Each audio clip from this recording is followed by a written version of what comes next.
Hey guys, howdy. I hope you're fine. As you've seen in the thumbnail, in this video, we're going to see if Ash had control over Indigo Plateau League. This is part one and last. I request you to check the author of this fanfic and show some love and support.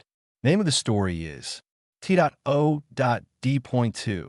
The Hand of Fate by Classic Cowboy. Do check it out. All details in description. And if you want next part of this series, please leave a like and comment 3 flowers. Let's get into the video. Also check out Patreon for I have upload Naruto X Supergirl in censored spicy version. Link in description. 1 week has passed since the lost city of Avalon was destroyed, taking with it Mitch, Ash's brother, Mutwo, and Professor Oak. Ash had now recovered enough to leave the hospital. Well, this is it, Ash said, looking over the cliff where it all started. Ash, along with Brock, Pikachu, and Misty, returned to Garnet City to inform Mitch's gym that it didn't have a leader anymore. Because Ash did beat Mitch twice, the attendants gave him a classic badge. With that, he now had 8 badges, enough to get back into the Indigo Plateau.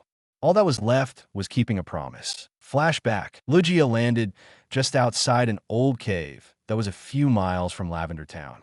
Ash jumped down from the Pokemon's back. "So a key's in there?" Ash asked while looking inside the cave. "Well, what are we waiting for? Let's get this over with," Ash said as he started into the cave. "A master?" Lugia asked as he looked at the small entrance. "Oh, you're too big to fit in here," Ash said, trying to think. "You could wait out here or place me in one of your Pokeballs." Ash couldn't believe what he had just heard. "Lugia, are you sure about this? You know, once I catch you, you can't go free until I let you go." Lugia smiled at the young trainer. "I know this, and even if you don't let me go, I could not think of a better trainer to call master." Ash's eyes swelled up with tears. "Thank you, Lugia," Ash said as he threw a Pokeball at Lugia. The ball hit Lugia, and he started to glow red, and then vanished into the Pokeball. "I promise I'll let you go once this is all over with," Ash said, staring at the Pokeball in his hand. He placed the ball in his coat pocket and went into the cave. In flashback, Ash then took out Lugia's Pokeball and threw it to the ground. In a flash, the mighty bird Pokemon appeared in front of the three. "You have summoned me, Master?" Ash had tears in his eyes and turned away from the Pokemon. He was never very good at goodbyes. Misty saw his pain and took his hand and squeezed it. Ash then smiled at her and then looked bravely at Lugia. "Just like I promised, you're free to go." Lugia just smiled at the 15-year-old and walked toward him. Without a word, Lugia nuzzled his nose to the Pokeball in Ash's hand and vanished into it. "I know I am free. This is the place in which I choose to remain." Ash's eyes lit up. "Why, you mean you're going to stay W with me?" Lugia answered by remaining in the Pokeball. Ash jumped for joy and then turned his hat around backwards and made a peace sign with his good arm. "I caught Lugia." Pikachu then jumped from Ash's shoulder and mimicked the pose. "Pika, Pika? Hell yeah. Boy, you really must have had a hard time wearing him down," Misty said in a teasing voice as she snuggled under his good arm. Ash just squeezed her a little. "Yeah, it was the hardest capture I ever made," he said jokingly as they turned to head back to the Pokemon Center. A few weeks later, Ash had returned to Pallet Town to train before the league tournament. Misty stayed with him and his mom at their house. Brock had stayed for a week, but when Professor Ivy came to take over the Pokemon research faulty in Professor Oak's place, he left for Pewter City. Gary was also home to train and help Professor Ivy get settled in. After all, he was practically raised in the faculty. Ash trained almost sunset to sundown. Unlike the first time, Ash was now taking his training very serious. After Charizard literally laid down on him during his match with Richie 3 years ago, he was not going to slack this year. Ash was now coming home from a hard day of training. Misty had gone home a few hours earlier because she was hungry. Mrs. Ketchum exclaimed as Ash walked through the front door. "Mom," Ash said weakly as he walked to the couch, where Misty was sitting eating potato chips. "Hi, Ashy. Training go well?" Ash plopped down next to her and put his arm around her shoulder and grabbed a handful of chips from her bowl. "So far, so good. What are you watching?" Misty just smiled and turned back to the TV, Pokemon Planet. "You've got to see this guy on this show. He's crazy. Like someone else I know."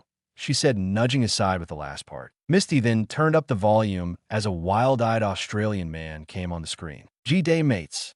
This is Steve Dervin, and this is the Totodile Hunter. Today we will be showing you a most beautiful specimen, tentacruel. When the man said this, Misty jumped to her feet, almost scaring Ash out of his skin. Oh, tentacruel. They're just so cool. Ash looked at her with one eyebrow cocked. Tentacruel, cute. I don't see anything in common. Misty looked at him with a sparkle in her eye. Ash, you don't get it. Tentacruel has been my favorite Pokemon ever since I was little. I've always wanted to catch one, but Tentacruel is one of the strongest water types. None of my Pokemon are strong enough to catch one, she said, sitting down slowly and sadly. Ash put his arm back around her shoulder, but didn't say a word. He then turned his attention back to the show. These little beauties can grow up to 5 feet 3 inches and weigh up to 121 pounds. The man said as he crawled toward a Tentacruel nesting area. This is where Tentacruel raise their young. I must be extremely careful. These beautiful creatures can be very protective of their young. It is 5:30 in the morning, the best time to visit these beauties. That is because they are the most active at this time. Just then a Tentacruel swiped a tentacle at the nutcase. Danger! Danger! Danger! The man repeated as he dodged the attack.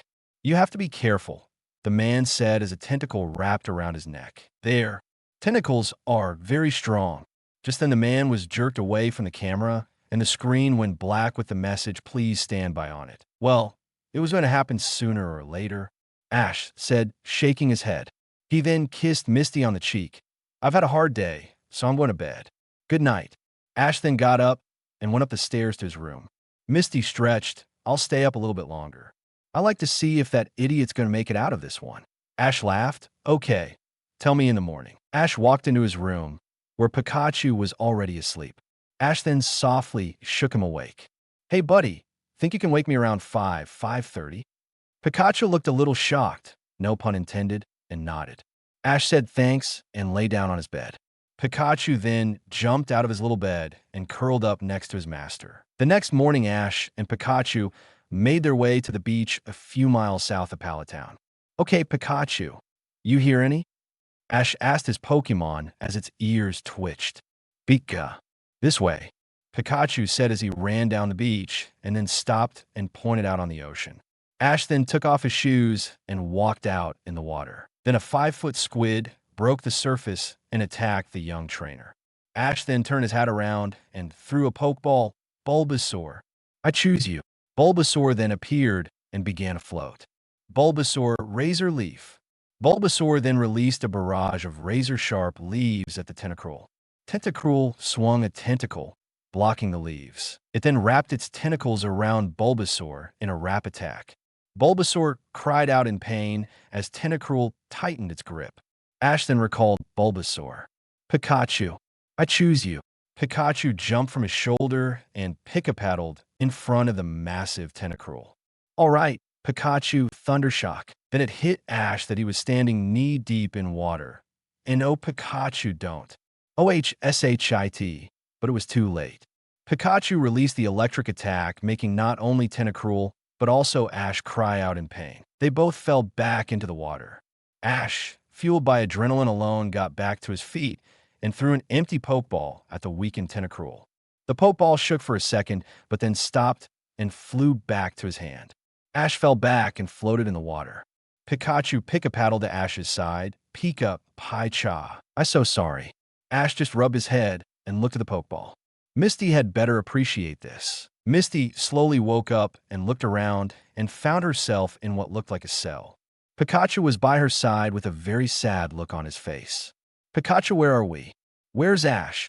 When Misty asked the second question, Pikachu's cheeks sparked with anger. Then the door swung open and a figure around her size, maybe a little taller, wearing a Team Rocket uniform, but his face was hidden in shadows. Pikachu jumped in front of Misty protectively. Pika, Pika, Ka, Pikachu. I won't let you touch her, you traitor.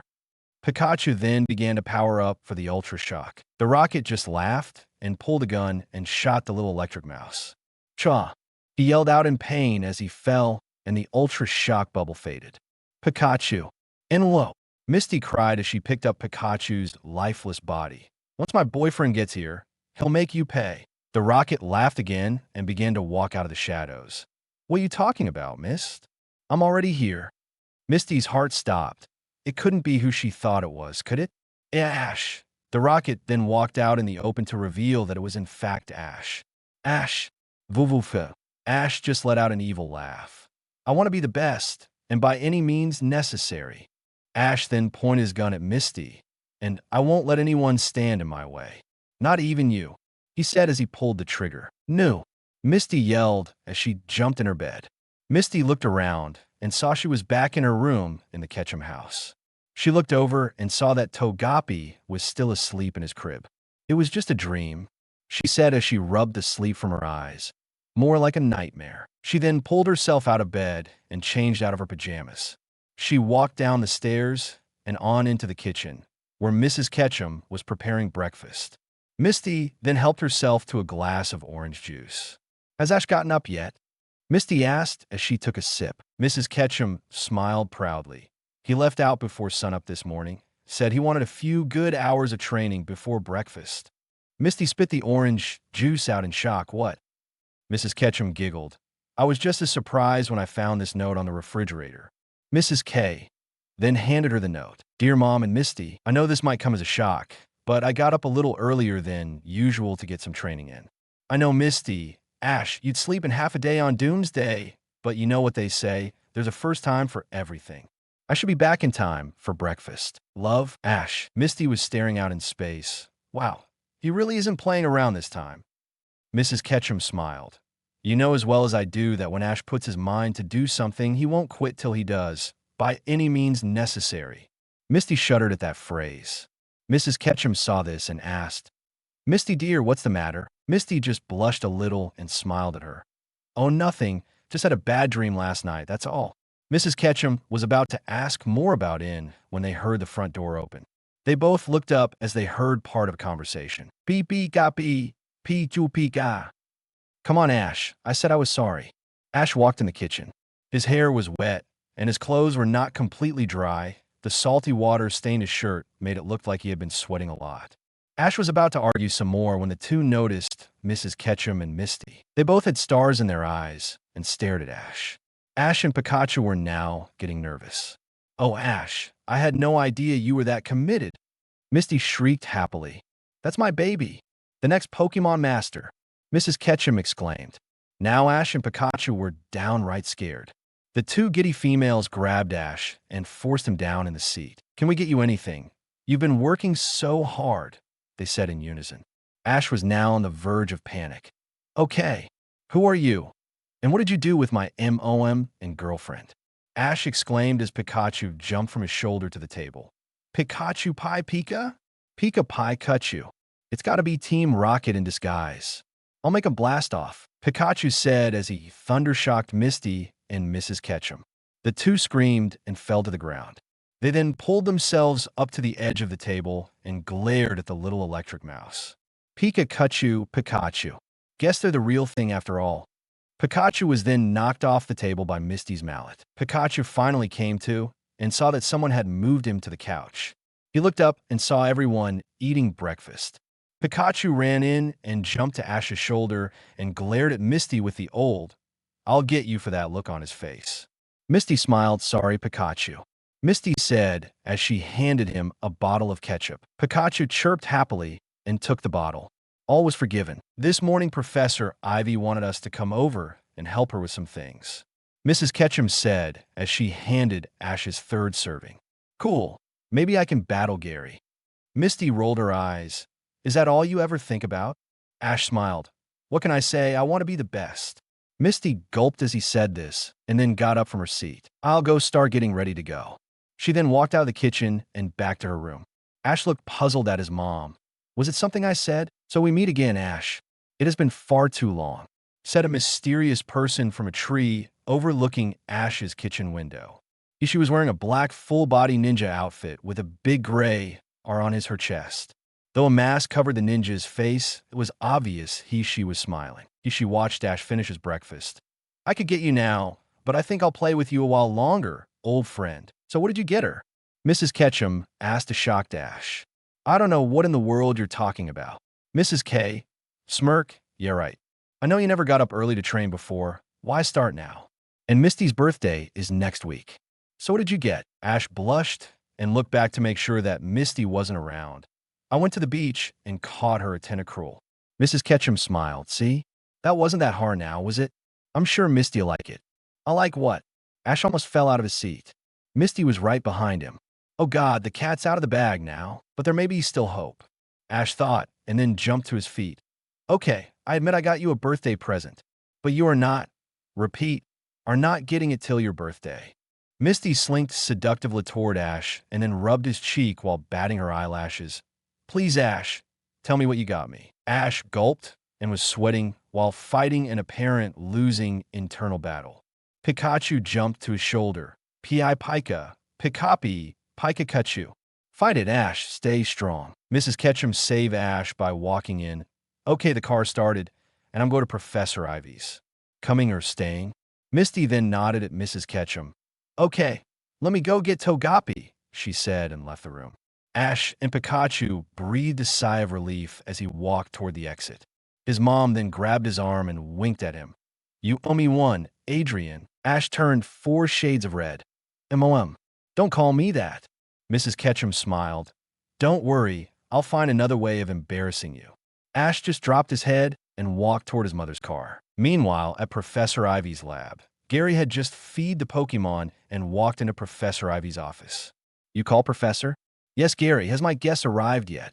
Gary shook his head. No. By the way, the idea of all the pallet trainers riding together isn't a bad idea.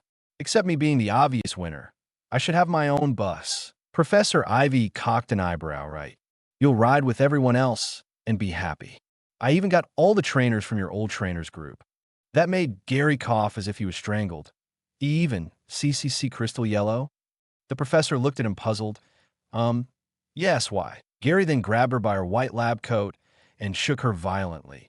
Have you any idea what you've done? Ash has a new girlfriend now. So that means we are all going to die. We are going to die, got it? Professor Ivy was even more confused. What? How? What are you talking about? Gary dropped his head. Let's just say that before Ash left on his Pokemon journey, he and Crystal had a history, and she could get a bit jealous, and she had a temper just as bad as Misty's. So I really don't want to get caught in the crossfire. Just then Ash, Misty, and Mrs. Ketchum walked into the room. Hi, guys. Gary then for once completely ignored Ash and went for his mom and dragged her out into the hallway. Mrs. K. We have a problem. Gary told Mrs. Ketchum that Crystal was on her way. She had a similar reaction. They both ran back into the room to warn Ash, but they were too late. Oh, Ashwee, I miss you so much. Ash barely had time to turn around when an attractive girl around Ash's age, with long blonde hair and baby blue eyes, tackled him in a monster hug. Si, Cristal? Is that you? Gary laid his face in his hands. Here we go. Misty glared at her and pulled, in her words, the bimbo off of Ash and put on a fake smile. Hello, I'm Misty, and I'm Ash's girlfriend. Crystal then had a shocked look on her face. But that can't be. I'm Ashwee's girlfriend. Misty's let the fake smile go and glared at her. Oh, I don't think so. Girlie, he's all mine. Crystal then snuggled to Ash's arm as he gulped in fear. Oh, I don't think so. How could my Ashwee be interested in a scrawny little loudmouth like you, Missy?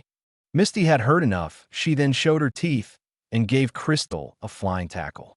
The two girls rolled on the ground, biting, scratching, punching, and kicking. See, cowboy. I'd tell you what they were saying, but I'd like to keep a PG-13 rating. Ash finally found the courage to intervene. Ash went to pull the winning Misty off of Crystal.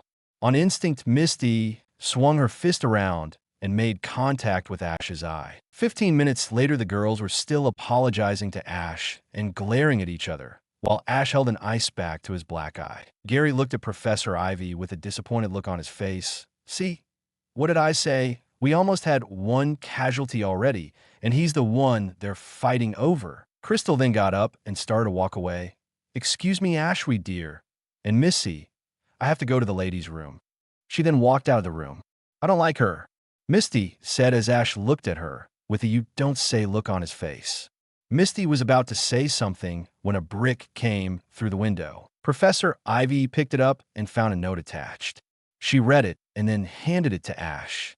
Ash read it, and a shocked and fearful look came over his face. "This is just perfect," Ash said as he crumpled the piece of paper. "I'll call Officer Jenny," Professor Ivy said as she went for the phone. Then Crystal came running in. "Ash, are you all right? I heard a crash. Did that hussy do something to you?" Misty's blood pressure skyrocketed. "What did you say, you little witch?" Ash then stepped in between the two. "Big mistake. Okay, girls, let's calm down." Misty and Crystal both shoved Ash out of the way and yelled in unison, "Shut up, catch him. She's mine." They both went at each other swinging. Misty gave Crystal a knee to the gut, while Crystal returned with a right cross. Crystal then grabbed Misty's sideways ponytail and pulled hard. Bad move. Misty then grabbed Crystal by the throat and gave her a one-handed choke slam. Unfortunately, Crystal still had a hold of Misty's ponytail in a tight grip, and Misty went down with her. Misty pulled herself back to her feet, but was knocked back down by a tackle from Crystal. Misty rolled back on top. She sat on Crystal's stomach and grabbed both sides of her head and began to repeatedly pound the back of her head into the floor. It took Gary, Ash, Professor Ivy, her 3 assistants, Officer Jenny, and 5 police officers to pull Misty off the badly beaten girl. "I hope you two are happy," Mrs. Ketchum lectured the 2 battered and bleeding girls. "Do you two have anything to say for yourselves?"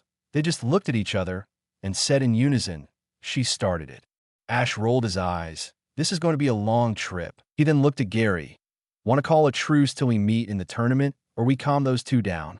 Gary grabbed his hand. "Keep those 2 away from me, and we'll get along just fine." Ash and Gary then walk over to Officer Jenny and handed her the note. "Until they actually do something, we can't do anything," she said as Ash sat down in frustration. "So, in other words, it will take me or one of my friends getting shot at." Then he heard Misty and Crystal start arguing again. "Officer Jenny, may I please bury your gun?" Gary laughed. "Look at it this way, Ashy boy, at least they're not mad at you." Ash just put his face in his hands. "Why me, God, why me?" Jenny said that it should be all right to go ahead with the tournament.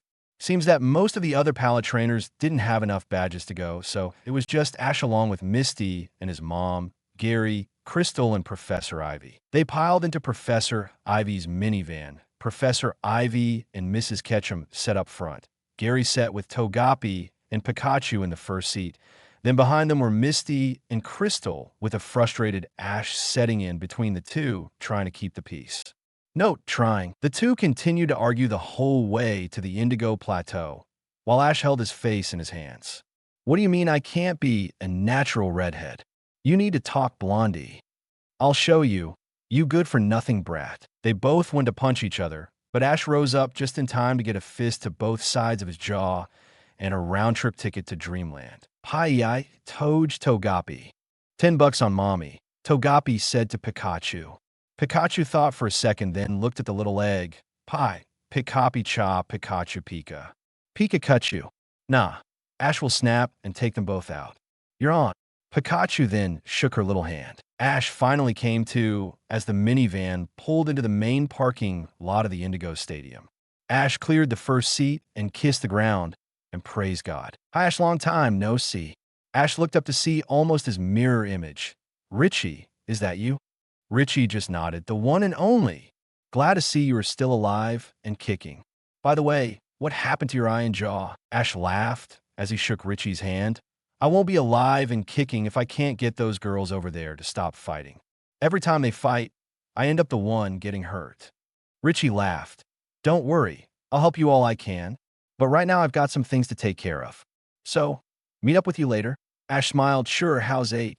Sound good. See you then." Ash then turned back toward the minivan where he saw Misty and Crystal on the ground charred with Pikachu standing between them with his cheeks sparking. "I'll have to treat Pikachu with something later." The group finally makes it to their hotel with few violent situations. Misty and Crystal still barely had a blemish, while poor Ash looked like he had been hit by a truck. Pikachu jumped to Ash's shoulder. "Pi Pika Pi Pikachu? You don't look so good." Ash just looked at him, then continued to walk forward. They all went to their rooms. Ash immediately took a shower. His injuries weren't that bad and faded easily with some potions on himself. Yeah, that stuff is only meant for Pokemon, but Ash thought, what the heck? Ash walked out and was unnerved to see Misty and Crystal outside waiting on him and not fighting. Ooh-ees. They both stared at him. Come on, we're hungry. Ash scratched his head. Shouldn't you two be at each other's throat? They both smiled at each other. Oh yeah, we call a truce. Only till after you buy our lunch. Misty informed him as he placed his face in his hands. Then all of a sudden he was tackled. He looked up expecting Misty or Crystal, but found Melody. Hi, Ashy boy. Long time no see. Then he looked up and saw Misty cringing and staring at Crystal's blood-colored face. A Melody, I don't think that was a good idea. Crystal was about jumped Melody when Pikachu cut her off with a thunder shock, knocking her cold. Melody petted Pikachu's head. Thanks, little buddy. Misty shot Pikachu a dirty look. Why didn't you help me before? Pikachu smilet ather. Pikachu Pikachu. Kachu Pikachu be.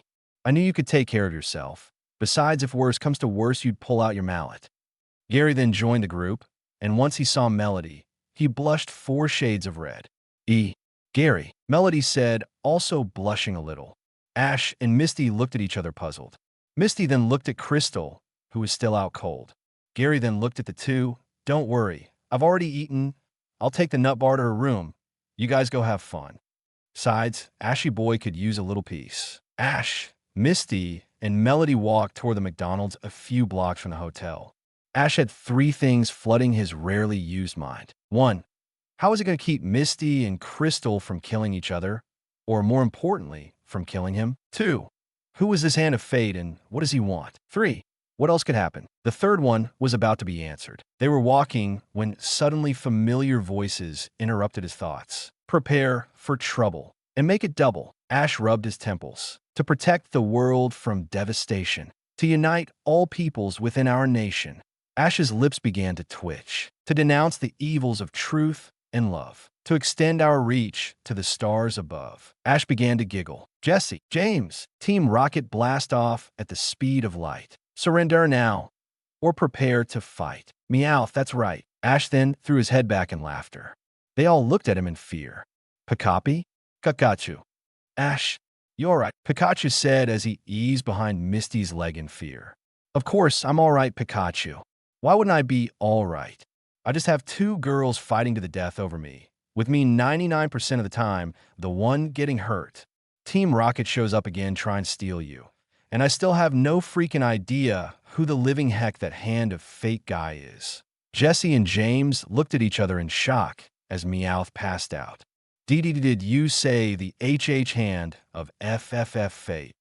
Ash settled down and looked puzzled at the two. Yeah, why? James grabbed his shoulder. Ash, do you have any idea how deep in crap you are? Ash looked shocked at the older boy. He knew James was serious because he didn't call him twerk. Jesse walked up. The Hand of Fate is Team Rocket's top assassin. No one but the boss knows how he is, what he really looks like, or even if it's a he or a she. James joined in. Anyone who got close enough to tell never lived long enough to tell about it. All the blood left Ash's face. This was serious. DATHLY serious. You've said enough. A voice from behind the group caused Jesse and James to cower behind Ash. The ninja stood before the group. So we meet face to face at last, Mr. Ketchum. Fate said with a scruffy voice, I am truly sorry, but I am ordered to kill you, and I have never failed a mission in my 2 years in Team Rocket. He stood around the same height as Ash, but a bit more muscular. Fate then jumped back and threw a pokeball. It flew open to reveal an onyx. Ash turned his hat around backwards. Pikachu, I choose you. Pikachu jumped in front of Ash and flared his cheeks. All right, Pikachu. Finish him quick with the Ultra Shock. Pikachu then powered up and sent a massive blast at the Onix. It hit with a massive flash. When the dust settled, the Onix didn't have a scratch on it. Ash and Pikachu stared in shock. That was the best they had, and Fate's Pokemon didn't flinch. Only Mutwo had been able to take an Ultra Shock, but that was because of a Psychic Shield. This Onix didn't need psychic powers. Hang on, Ash. Misty cried as she threw her own Pokeball. Starmie appeared beside Pikachu with a Hiya. All right, Starmie, Hydro Pump. Misty commanded as her Pokemon sent a massive blast of water at the Onix. Onix started to buckle from the intense attack. Pikachu now hit it with an other Ultra Shock, but sent it down Starmie's water stream. Pikachu formed another bubble around himself and absorbed it into his cheeks, and then jumped to Starmie's back and sent the blast over its shoulder, straight down the stream. It hit the Pokemon with an explosion.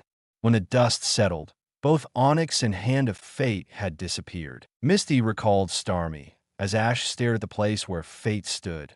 Why do I get the feeling this is nowhere near over?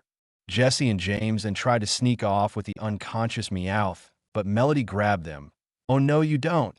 Not till you tell us everything you know about this guy. Less than an hour later, at Team Rocket HQ, Fate stood before the boss's desk. I am sorry, I have failed. He and his friends are more powerful than I remembered. The boss smiled. Don't worry. I think I have a better idea. He is way too good a trainer to let go to waste. He then handed Fate a folder with several pictures in it. He will not join us without some motivation. I want you to systematically destroy his life. And then when he is at his weakest, he will beg to join us. Ash and friends finally get to the registration area. Misty and Crystal were now back at it, and Gary seemed to become cockier by the second. They had tied Team Rocket in the hotel room because before they could ask them any questions, Gary smarted off to Ash, and then they both raced to register. After registration was done, they had the rest of the day to ask questions. Ash looked at the registration desk and noticed 2 registration papers. One was the one he remembered from last time, the other was just like it, but it had spaces for 2 names instead of 1. What's this? Ash asked the receptionist. She smiled at him. This one is for the doubles tournament.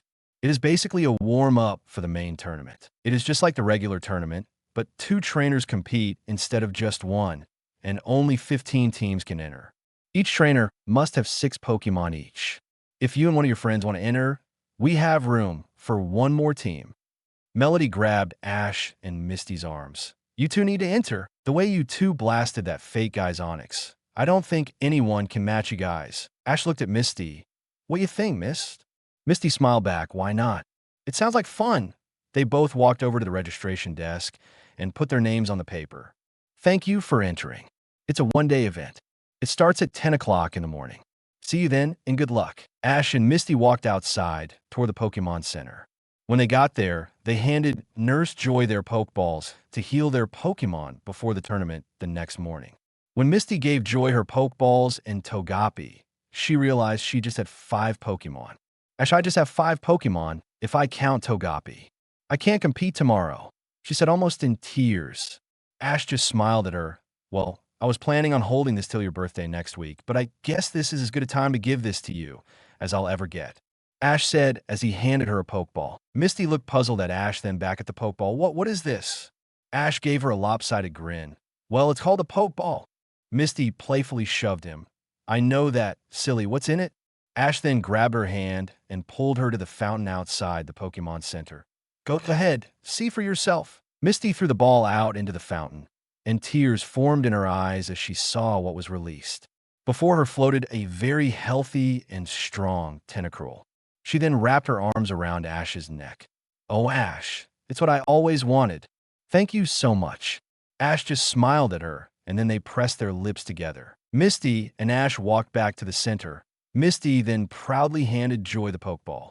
Ash then rubbed Pikachu's head.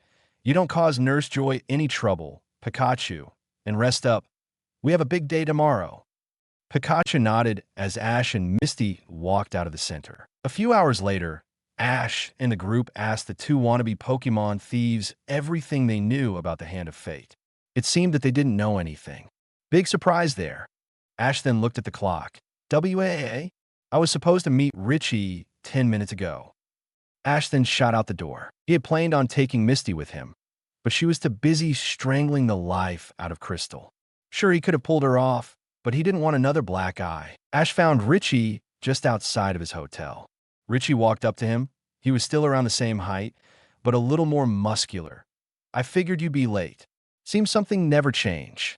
Ash laughed and scratched the back of his head, unsure what to think of that comment. The 2 walked to the McDonald's and sat down to talk. Ash told him about everything that had happened since they last met.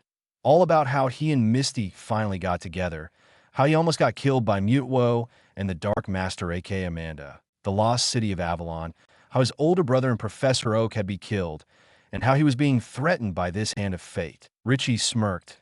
Well, this hand of fate doesn't know who he's messing with. I've heard a little about this guy. I have a friend who had a run-in with him a year ago. He said he was extremely intimidating with that ninja suit and the gray R on his chest. Ash looked puzzled at Richie. That's funny. Jesse and James said that no one's ever lived through a fight with Hand of Fate. Richie scratched the back of his head and laughed. You've known those two for over 4 years. How reliable have they been? Ash nodded unsure. Richie then changed the subject. Say, where's your Pikachu? Ash looked up at him. Oh, yeah. Misty and me entered that doubles tournament tomorrow. So we left all our Pokemon at the Pokemon Center to be sure they are at 100% for the matches. They talked for almost an hour when Ash stood up. Well, old buddy, it's getting late, and I have a busy day tomorrow, so I'm calling it a day. Richie stood up and shook Ash's hand. All right, good luck tomorrow, and congrats about you and Mist. I always thought you two would make a good couple. All I can say is, God help those other trainers in that doubles tournament, 'cause you and Mist are the perfect team. Ash then walked back toward his hotel. A few hours later, at the Pokemon Center, Nurse Joy and her Chansey began to get drowsy and then passed out. Just then, Fate jumped down out of the air vent and pressed a button on his belt, disabling the security cameras. Piece of cake, he said as he placed a sleeping gas sprayer back on his belt. Fate walked in through the door to the treatment room. He found Pikachu in a rejuvenation chamber. He took the gas sprayer back off his belt and sprayed it into Pikachu's air vents, placing him into a deeper sleep. He then opened the chamber and pulled an injection needle from his belt. He then injected a strange liquid into both Pikachu's electric sacs. Fate then laughed to himself. Phase 1, complete. Ash waltzed into his and Gary's room. He and Gary reluctantly agreed to share a room. On one side was Mrs. Ketchum and Professor Ivy's room, and on the other was Melody, Misty, and Crystal's room.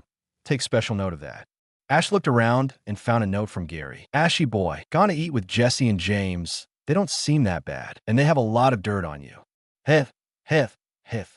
Be back in a few hours. Your hero, Gary Oak. Good. I'll get time to fall asleep before Gary starts to pick on me, Ash said as he jumped on his bed. He closed his eyes and enjoyed the silence when he heard the familiar, sweet, lovely voice of his darling Misty. You sorry bitch. Then he saw the wall above his head give way and a large chunk of it fall on top of him along with two bodies rolling on top of it. They rolled completely over him and then onto the floor. Misty had Crystal in a stranglehold while she was tugging on Misty's ponytail. Crystal finally let go of the hair and grabbed both sides of Misty's head and threw her over her shoulder. He's my boyfriend, so it should be me teaming with him in the doubles tournament. Crystal screamed at Misty. Then Misty tackled the annoying blonde. What part of he's my boyfriend don't you understand? Misty yelled as she punched Crystal right in the face. Crystal stepped back in recoil and then returned with a kick the gut.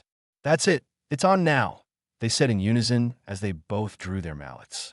They faced each other, holding their mallets like samurai swords. They both swung at each other, and the mallets hit with a great impact, knocking Crystal's out of her hand. It went fling through the air just as Ash set up from the rubble and hit him square between the eyes. Ash then rose back up and glared at the two now frightened girls. Misty and Crystal stared at Ash's extremely unhappy face. Hey, Ash, you alright? Misty asked, but Ash just glared at them. You okay, Ashwi? Crystal asked, more than a little afraid. Get out, now. Ash growled as he began to throw pieces of wall fragments at the two. They both shrieked and ran out the door. Ash fell back and closed his eyes with a smile on his face. A few hours later, the door came open and Ash beamed a wall fragment at whoever disturbed his rest. Easy, Ashy boy, it's me, Gary said with his hands in the air. Sorry, rough night. Gary then looked at the hole in the wall just above his bed. He started to ask what happened when he saw Melody through the large hole, wearing her silky nightgown and her hair down, which caused him to lose all train of thought. Ash got up and walked over to Gary. He waved his hand in front of his face. Hello? You in there, Gary? Gary stared for a second before mumbling, Damn, she's hot. Ash then turned to follow his stare to see what or who he was looking at. Oh, I get it. You've got a crush on Melody. Gary then shook it off with a bright red face. I do not. He then walked over to his bed, pushed the remaining rubble off of it, and lay down with his back to Ash. Ash shrugged and went to his own bed. The next morning, Ash was up early, ready to go to the tournament. Ash walked down for breakfast and saw Misty already up eating breakfast. What's going on, Mist? Not nervous, are you? Ash teased as he sat down beside her. Maybe a little bit. I never competed in the league tournament before. Ash placed his arm around her, and she laid her head on his shoulder. Don't worry, Mist. You'll do fine. Didn't Melody say we were the perfect team? Misty smiled. Yeah, I guess. By the way, sorry about last night. Ash squeezed her a little. Don't worry about it. Meanwhile, hundreds of miles away at Orange Island Prison, Amanda relaxed in her cell when a guard opened the door. You're free to go. Someone has paid your bail. Amanda stared in shock but immediately got up and walked behind the guard. He led her to a meeting room where the person who let her go was waiting and let her enter. She was even more shocked when she saw who had freed her. You? Back at the tournament, Ash and Misty shot right through the competition until there was just one more team between them and victory. Ash and Misty was on edge. They came this far and they were about to go all the way when they heard a familiar phrase. Prepare for trouble. Make it double. Ash and Misty looked at each other and said in unison, It can be. Then the announcer came over the loudspeaker, and the final match in the doubles tournament is Ash Ketchum and Misty Waterflower versus Team Rocket. This being the last match and a shortage of time. The match will be one Pokemon per trainer. Let the match begin. Jesse and James sent out Arbok and Wheezing. Ash looked at Misty. Which one are you going to use? Misty answered with, Misty calls. Tentacruel. Ash nodded and looked at Pikachu, who for some reason was wildly scratching his cheeks. Pikachu, I choose you. Pikachu then nodded and jumped to the field beside Tentacruel with his cheeks sparking. The match started with Arbok trying to poison the Tentacruel, but Tentacruel caught the snake and tossed it at Wheezing. Ash then called out, Okay, Pikachu, finish it with a Ultra Shock. Pikachu then formed an electric bubble around his body and absorbed it into his cheeks. This time, it was different. It was almost like it hurt him to hold in the electricity. He then sent the blast, as usual, making Team Rocket blast off again. The announcer came back on, and the very first ever doubles champions, Ash Ketchum and Misty Waterflower. Misty and Ash embraced and passionately kissed each other as the crowd exploded in excitement. But on the field, Pikachu stood on all fours panting, Chu Pika Kapai? What's happening to me? A few hours later, Mrs. Ketchum walked alone down the hallway of the hotel, happily whistling a happy tone. She was more than thrilled about her son and his girlfriend's victory, and she was planning to go down to the gift shop across the street and buy them both a present, when someone got her attention.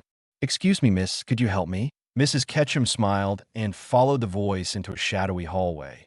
Hello. Where did you go? She asked as she turned to see Fate standing behind her. Who are you? Stay away from me. Help someone, please? Ash and Misty were sitting together at the table in the lobby of the hotel, eating sandwiches. They were so happy about their victory that even Crystal and Gary couldn't ruin their mood. Pikachu sat across the lobby holding his cheeks and staring in space. What's wrong with me? I never felt like this before. Felt like my cheeks were about to explode when I absorbed the bubble for the Ultra Shock. It's never done that before. He thought as Togepi waddled over to him. See? Cowboy. I don't feel like typing a bunch of poke speech, so I'll just use for translations. Unca Pika, you don't look so good. Want me to tell Daddy so he could take you to Nurse Joy? Pikachu snapped up at her. Don't say a word of this to Ash. This scared Togepi, and she started to cry. Pikachu then patted the little Pokemon's head. I'm sorry, Togepi. It's just that Ash has always wanted to win this tournament and become a Pokemon Master. And I don't want him to lose his concentration because of me, and I don't want to spend the tournament in the Pokemon Center. I want to help Ash win. Togepi then hugged Pikachu. I love you. UNK, Pika? Pikachu then softly pushed her away. Come on, little bud. I'm trying for a tough image. He then looked around to see if anyone was looking and hugged Togepi back and whispered, so only she could hear, Love you too, little buddy. Congratulations. Professor Ivy said as she walked toward the couple with Gary and Melody by her side. I knew you two couldn't be beaten. Ash smiled. Thanks, say, have you seen my mom? Ivy shook her head. She said she was going into town for a little while. Misty gave Ivy a mischievous smile. Where's Crystal? How did she like Ash and his girlfriend winning the doubles tournament? Ivy smiled, knowing what she meant as Melody spoke up. She's still in her room, mumbling something about it. Should have been her. Ivy started to turn back to return to her room. Misty, you and Crystal really need to settle this before Ash gets hurt. Ash returned to his room with Misty, Gary, and Melody behind him. Ash looked around and saw the hole in the wall was now fixed with a note taped on it. Ash grabbed the note and read it to himself. What is it, Ash? Misty asked. Oh, it's just a death threat. They all gasped, death threat. Is it from fate? Ash smiled. No, it's from the hotel staff about the hole. They all fell over anime style. Well, Ashy boy, looks like tomorrow our truce is over. I'm going down early. The girls will be here around 8 in the morning, and I don't want to keep them waiting. Gary said smugly as Melody crossed her arms with a humph. Misty then put her arms around Ash's neck. Good night, Ash. You had better get your rest if you're going to beat Gary in. Misty smiled evilly. And Crystal? Ash smiled. Okay. And try to get along tonight, please. Misty then kissed him softly and looked disappointed at him. I guess if I have to. Ash smirked. Yes, you have to. I have to be healthy in the morning. Then Pikachu and Togepi walked into the room. Wazap, Pikachu said happily as he carried the little egg on his shoulders. They all left Gary, Ash, and Pikachu to their room. The peace in the next room lasted for around 10 minutes when Ash heard the battling begin again. Well, as long as they keep it over there, I give up trying to stop them. At least you have some girls crazy about you, Ash. Gary said sadly. What are you talking about? What about the cheerleaders? Ash asked, making Gary frown even more. I thought you knew. I just paid them. Ash nodded and though. Well, that explains much. Then spoke up. What about Melody? Gary then blushed. What about her? Ash smirked at him.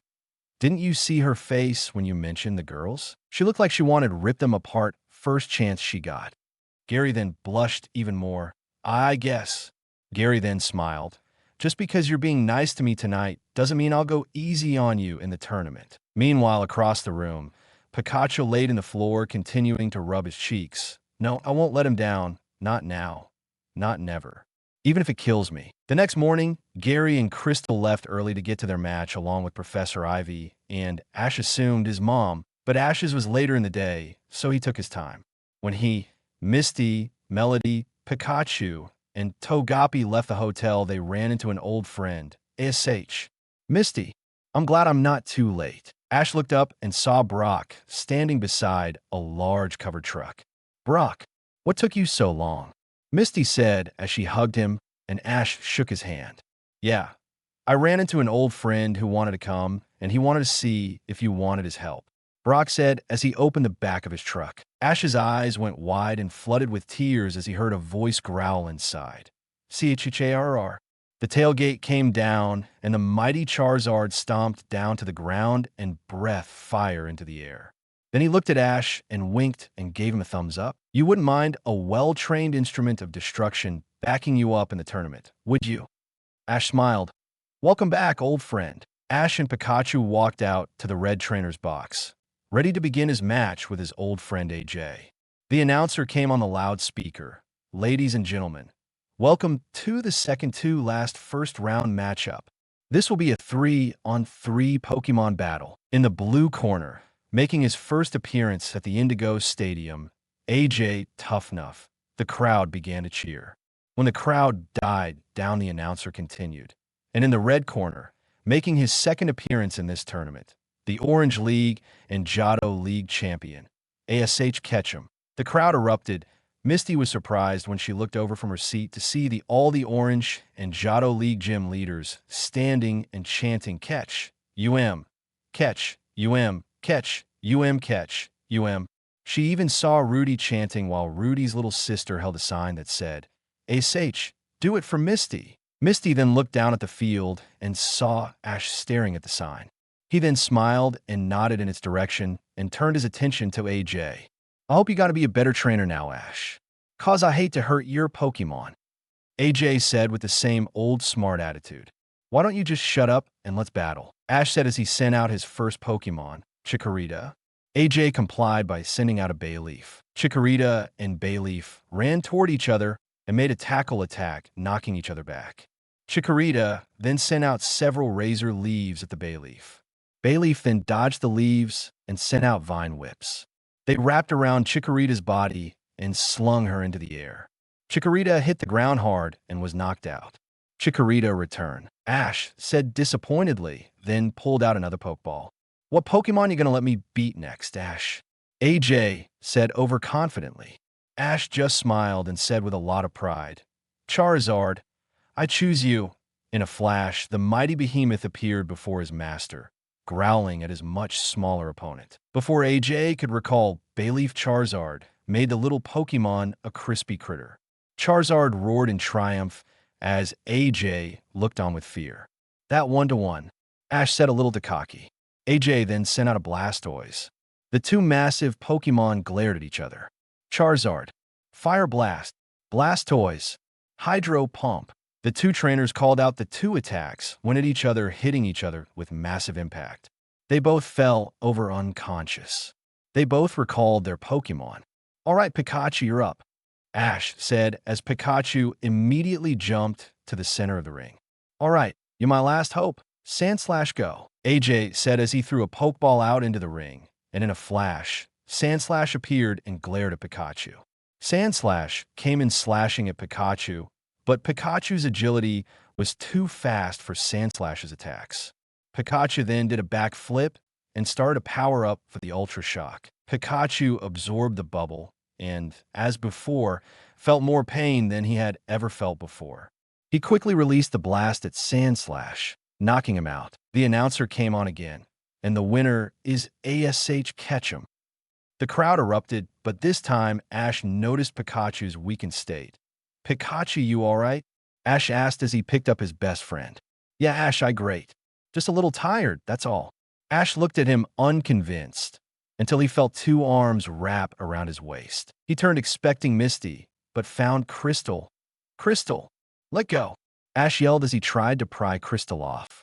Then two hands grabbed Crystal's hair. Hands OFF. Misty yelled as she pulled Crystal off of Ash by the hair of the head. Why, you little? Crystal uttered as she grabbed Misty's ponytail. Misty then came down with her mallet and plowed Crystal right between the eyes, sending her to dreamland. Then, once she was satisfied that Crystal was out for the count, she gave Ash a congratulations hug. They pulled back and started to kiss when Professor Ivy walked up to them with a sad look on her face. Ash, something's happened to your mother. They all went to the hospital where Mrs. Ketchum was. The doctor was waiting for them as Ash and Misty walked in. Misty and Ash both were obviously shaken up. The doctor walked up to Ash. Can I talk to you, Mr. Ketchum, privately? The doctor said, cutting his eyes at Misty. Ash took Misty's hand. Listen, she's my girlfriend. Whatever you can say to me, you can say to her. The doctor smiled. Of course, come with me. The doctor led them to a window overlooking a woman so badly beaten up that she was completely unrecognizable. Mr. Ketchum, your mother was assaulted with what appears to be some kind of metal rod. But that was not the worst of her injuries. Ash didn't let him finish. As he put two and two together, the battered woman in the room was his mom. MOM. What happened? Who did this to you? Ash yelled, pressing against the door, too emotional to figure out how to open it. Misty brought him into a tight hug as the tears flowed from both their eyes. I'm afraid I have only told you the good news, the doctor said as Misty finally calmed Ash down while trying to keep control of herself. I'm afraid your mother has taken repeated blows to the spine, so many that it was torn in half. Ash looked up at him with a sorrowful look.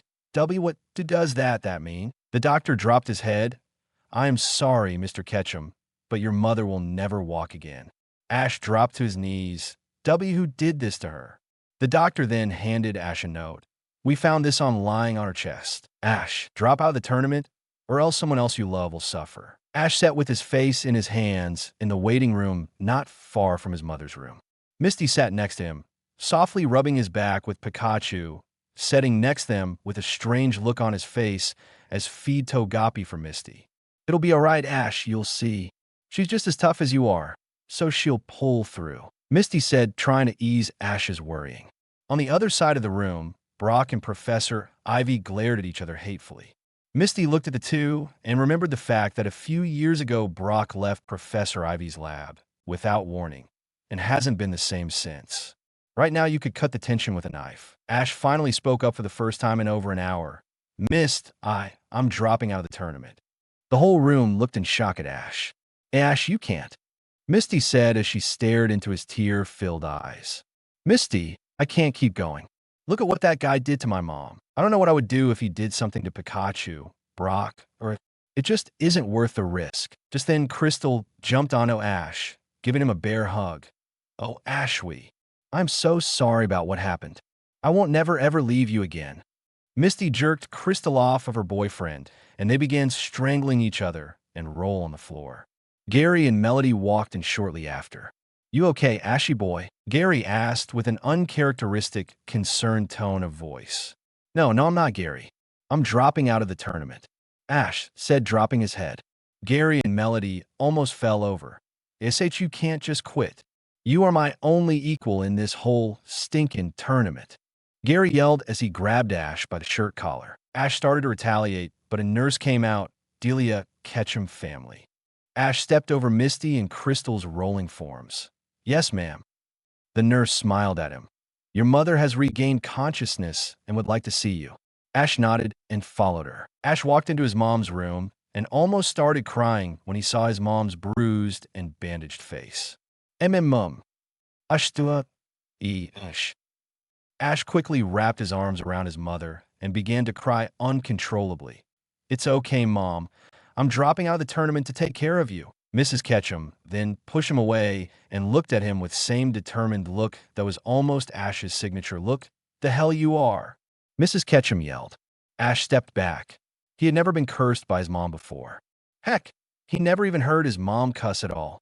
"Mom, what do you mean?" His mom glared at him. "You will not drop out of the tournament. It's been your dream since you were little. I won't let you turn your back on that dream. I believe in you, Ash. Your Pokemon believe in you. Your friends believe in you. And especially Misty believes in you. You can't let them down. Don't worry about me. I'll be all right. Now, go out there and show the other trainers and that SOB that did this what it takes to be a Pokemon master." Ash was speechless. He finally stopped staring and the determination returned to his face. He turned his hat around backwards and started out the door. "I'll be back tomorrow to visit you, Mom. I gotta go now. I have a match early in the morning." Crystal and Misty had finally stopped fighting, but still were glaring at each other as Ash walked through the door. He looked at Pikachu. "Pikachu, come." They all continued to stare as Pikachu jumped to Ash's shoulder. Ash smirked at his friends. "If you'll excuse me, I have to train some before my match tomorrow." Ash walked out of the hospital when Misty ran up behind him. "Okay, Ash, what's with the big change of heart?" she said with a hint of pleading in her eyes. "Let's just say, Mom reminded me what I'm fighting for. Her Pallet Town Pikachu Brachio." Misty wrapped her arms around him in a big hug and laid her head on his shoulder. "I thought I lost you for a second." Ash smiled at her. "You'll never lose me," he said as he kissed her passionately. Ash finally broke the kiss and looked seriously at Misty. "Tomorrow I want you and Brock on the front row, right behind my trainer's box. Fate has already gotten to Mom. I won't let him touch either of you." Misty smiled and nodded. "Good," Ash said as he put his arm around her and started towards the hotel. Later that night, Ash awoke and looked around his room. He was immediately frozen in fear. He saw Brock, lying on his bed, covered in blood. Ash sat up and shook him, but he then noticed he wasn't breathing. "Brock, no." His thoughts were cut off when he saw Pikachu and Misty in the floor, also covered in blood. He picked up Misty and held her limp body in his arms and rocked back and forth. He then laid her, Brock, and Pikachu on the beds and pulled the sheet over their faces. He then started toward the door. "Fate, I'll make you pay." His thoughts were cut off again when he saw himself in the mirror, wearing Fate's ninja outfit and a bloody knife on his belt. "No!" Ash screamed as he jumped up in his bed. Ash looked over and saw Gary and Pikachu still sound asleep. "I think I've had too much McDonald's," Ash said as he laid back and rested his hand on his forehead. Ash then got up and headed out on the balcony. Nice night, Ash said to himself. Yeah, it is. Ash almost fell off the balcony. Dang it, Misty. Don't sneak up on me like that. Misty rested her hands on her waist. Well, excuse me, Mr. Pokemon Master, but this is a conjoining balcony. It's no more yours than it is mine. Ash then noticed Misty was wearing only a long white t-shirt that came down to her knees, and she had her hair down. Ash gulped as he stared at her. What is it? Misty asked, concerned. Oh, it's nothing, Mist. You're just really pretty with your hair down. Ash forced out, still very unnerved. Misty then blushed and looked down. What are you doing up so late, Mist? Ash asked, finally gaining some control. I could ask you the same question. Misty returned. All right. I had a nightmare and needed some fresh air. Now what's up with you? Misty looked at him like she was at a loss for words. Then she sat down on the bench. Well, Ash, I was akin to worried. Worried that this hand of fate guy might hurt you or worse. After what he did to your mom, I couldn't stop thinking what he could do to you. Misty said, now crying. Ash sat down and wrapped his arms around her. Don't worry. After everything we've been through, this guy will be a piece of cake. Don't forget, he's Team Rocket, the same group that produced Jesse, James, and Meowth, so he can't be as bad as everyone thinks. Misty smiled, but was obviously still unconvinced. Come on. If it makes you feel any better, you can sleep with me tonight. Misty looked up at him and smiled as they both got up, and he led her to his bed. See, cowboy. Okay, you perverts, get your minds out of the gutter. Nothing dirty gonna happen, got it? The next morning, Gary was the first to wake up. All right, Ashy boy, time to get up. We've got matches to Oh, dear God in heaven. Gary stuttered as he saw Ash's bed. There laid Ash, lying on his back, with his arms wrapped around Misty and her head on his chest. Then Crystal came in unannounced. When she saw what was going on, she shrieked loud enough to wake the dead. Ash and Misty both jumped high enough to hit the ceiling. They looked at each other and then at Gary and Crystal's startled faces. What is it? What's wrong? They both asked in unison. What's wrong? What's wrong? You two sick perverted freaks slept together while I was in the same room. Gary screamed and looked very sick as Crystal passed out. Misty started to giggle while Ash looked around clueless as usual.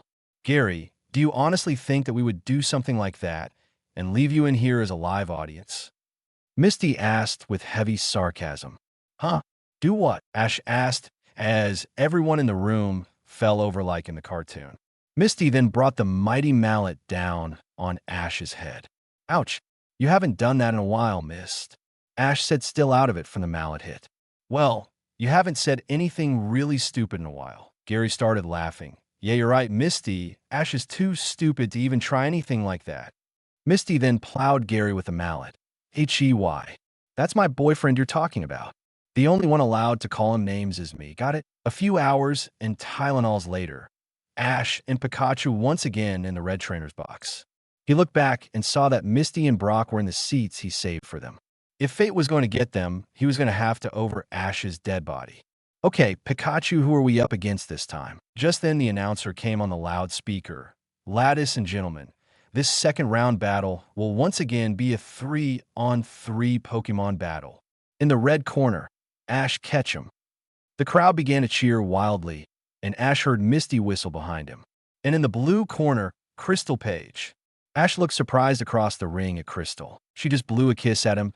Please don't go easy on me, just because I'm your girlfriend, Ashwee. Once Misty saw who Ash was facing, she shoot up. All right, ASH. Kick her butt. Show no mercy. Misty yelled as she put Brock in a headlock. Where's me some popcorn? Get her, Ash. Wayhoo. Misty then grabbed Professor Ivy's popcorn and sat back down as if nothing was said. Everyone else around her stared at her in fear. What you looking at? Misty snapped at the others, and then looking back to the arena. Get her ASH. If you beat her, I won't hit you with my mallet for a month. Ash looked at her more than a little unnerved. Okay, Misty, if you say so. Ash then looked back at Crystal. All right, here we go. He then threw a Pokeball and released Bulbasaur. Only a little Bulbasaur? You don't have to go easy on me. I know you love me as much as I love you. Or has that good-for-nothing hussy discouraged you too much? Misty was now having to be held back and was calling Crystal everything but a nice person at the top of her lungs. Crystal finally threw her Pokeball and released a Meowth. The match was now on, as Bulbasaur sent out his Vine Whips at Meowth. Meowth dodged the whips and launched a payday. The attack hit hard, but it will take more than that to take out Bulbasaur. Bulbasaur then began charging for the Solar Beam. Meowth saw what he was doing and began doing a scratch attack. Bulbasaur was hurt, but still had enough power to hit the Meowth point blank with the Solar Beam. Meowth was out like a light. Ash and Crystal then recalled both their Pokemon. Your Bulbasaur is stronger than I thought, but I should have known since you trained it, Crystal said in a very flirty voice. Misty was now straining against Brock, Professor Ivy, and anyone else Brock could get's arms trying to get to the bimbo. Crystal then sent out a Venusaur. Ash smiled and sent out his Charizard. Venusaur sent out its Vine Whips, but Charizard took to the air. It dodged the Vine Whips for a few more moments, but was finally snagged. The mighty fire lizard smirked at Venusaur and released a massive fire blast. The Vine Whips released, but Charizard was shocked that Venusaur was still standing. Charizard then flew toward the Pokemon and picked it up. It flew in several loops and then gave it a seismic toss. This time, Venusaur stayed down. Charizard roared in victory, but was cut off when Crystal's Aerodactyl knocked him out of the sky. Ash recalled Charizard and looked down at Pikachu, and Pikachu nodded without him having to hear any commands. Pikachu then jumped to the arena as Crystal started to laugh. What is that going to do to my Aerodactyl? Don't you know, Ash, that rock types are strong against electric types? Ash just smiled and looked at his best Pokemon, Ultra Shock. Pikachu nodded, but held the fear until he turned his back from Ash. Pikachu then took a deep breath and began to power up for the attack Aerodactyl, and Crystal just stared in awe at Pikachu's power. Then Pikachu sent the massive blast at Aerodactyl. It then fell from the sky like a rock. The announcer came back on, and the winner is Ash Ketchum. Misty then jumped the railing and ran toward Ash. She wrapped her arms around his neck and kissed him passionately, hoping that Crystal would finally get the idea. Let's get out of here before you two start fighting. Besides, I'm hungry, Ash said as he softly pulling Misty to the exit.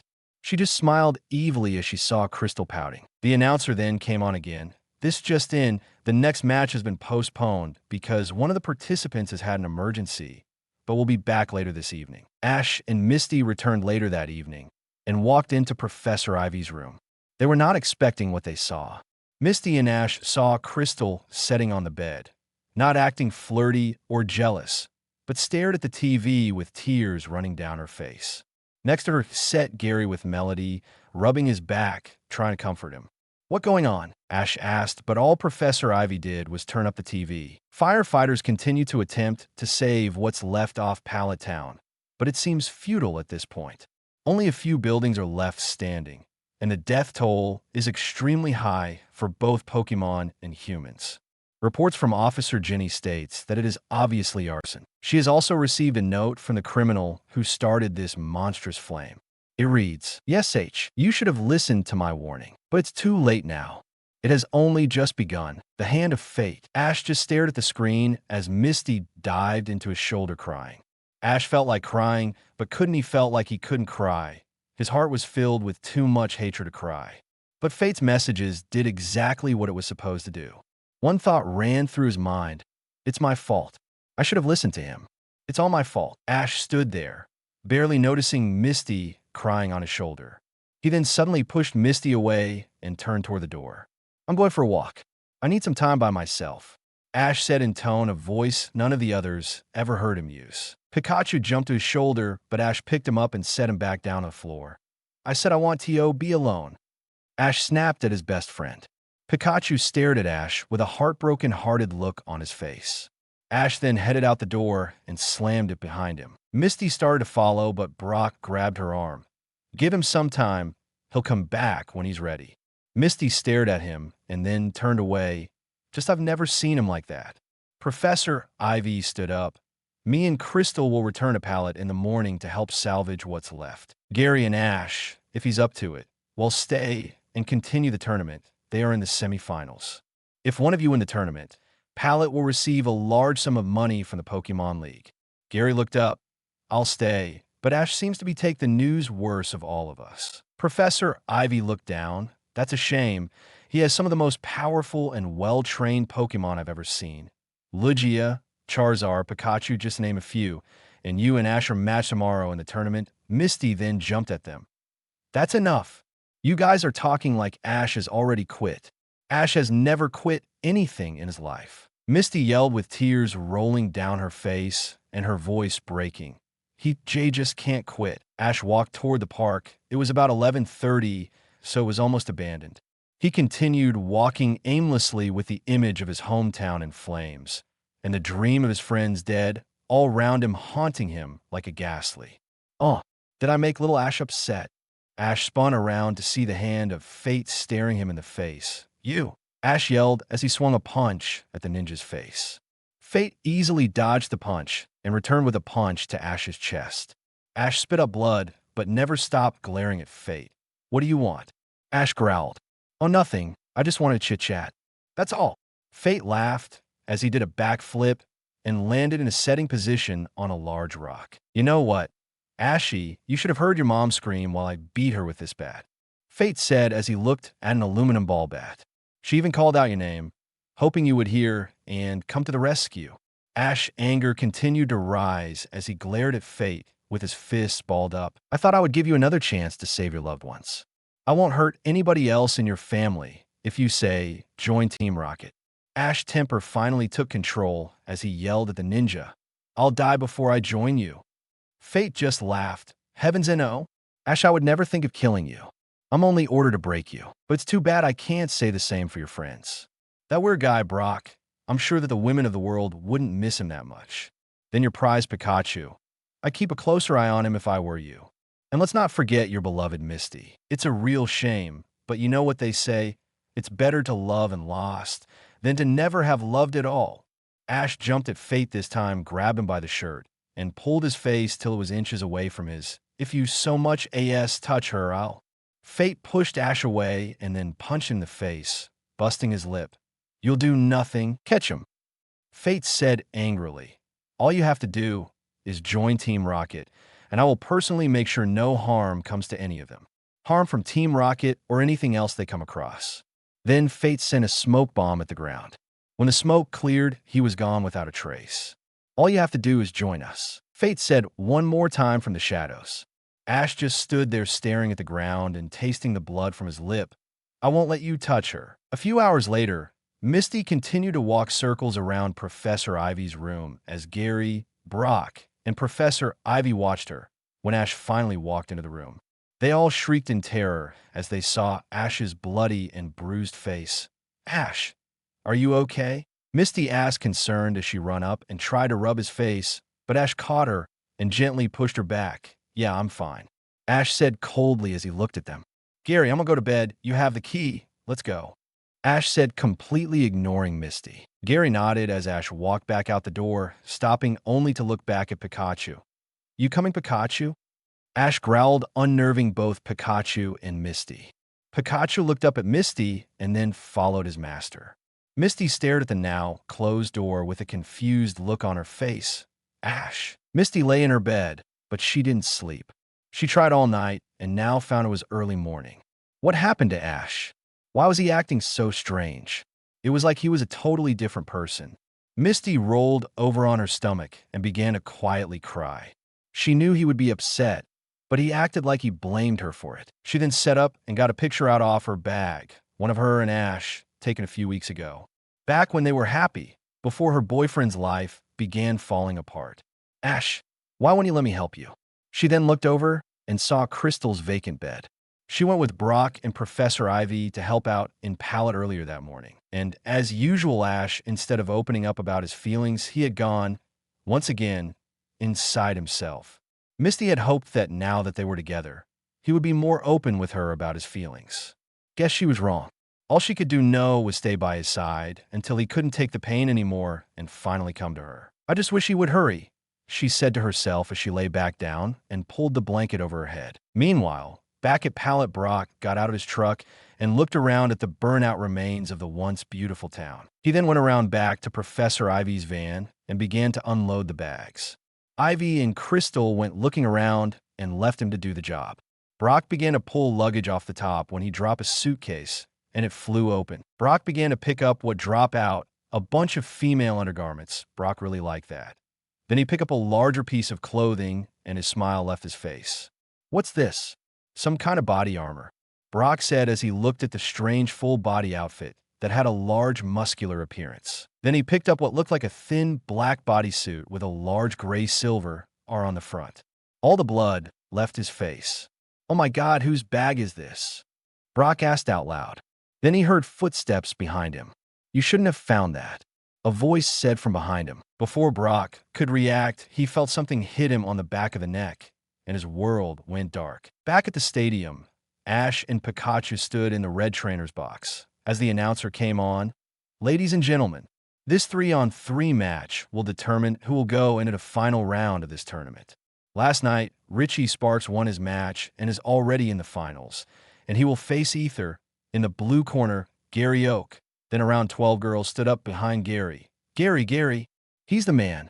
If he can't do it, Ketchum can. Gary spun around at the girls who were giggling and waving at Ash and yelled, traitors! Ash had developed a pretty large following, though, this tournament. Misty glared at girls when Melody, who was sitting beside her, jumped up. Go, Gary. Misty gave her an evil smile. Melody blushed several shades of red and sat back down silently. Then the announcer continued, or, in the red corner, Ash Ketchum. The crowd laterally erupted, catching Ash completely by surprise. It seemed he was the crowd favorite to win. The announcer came back once more.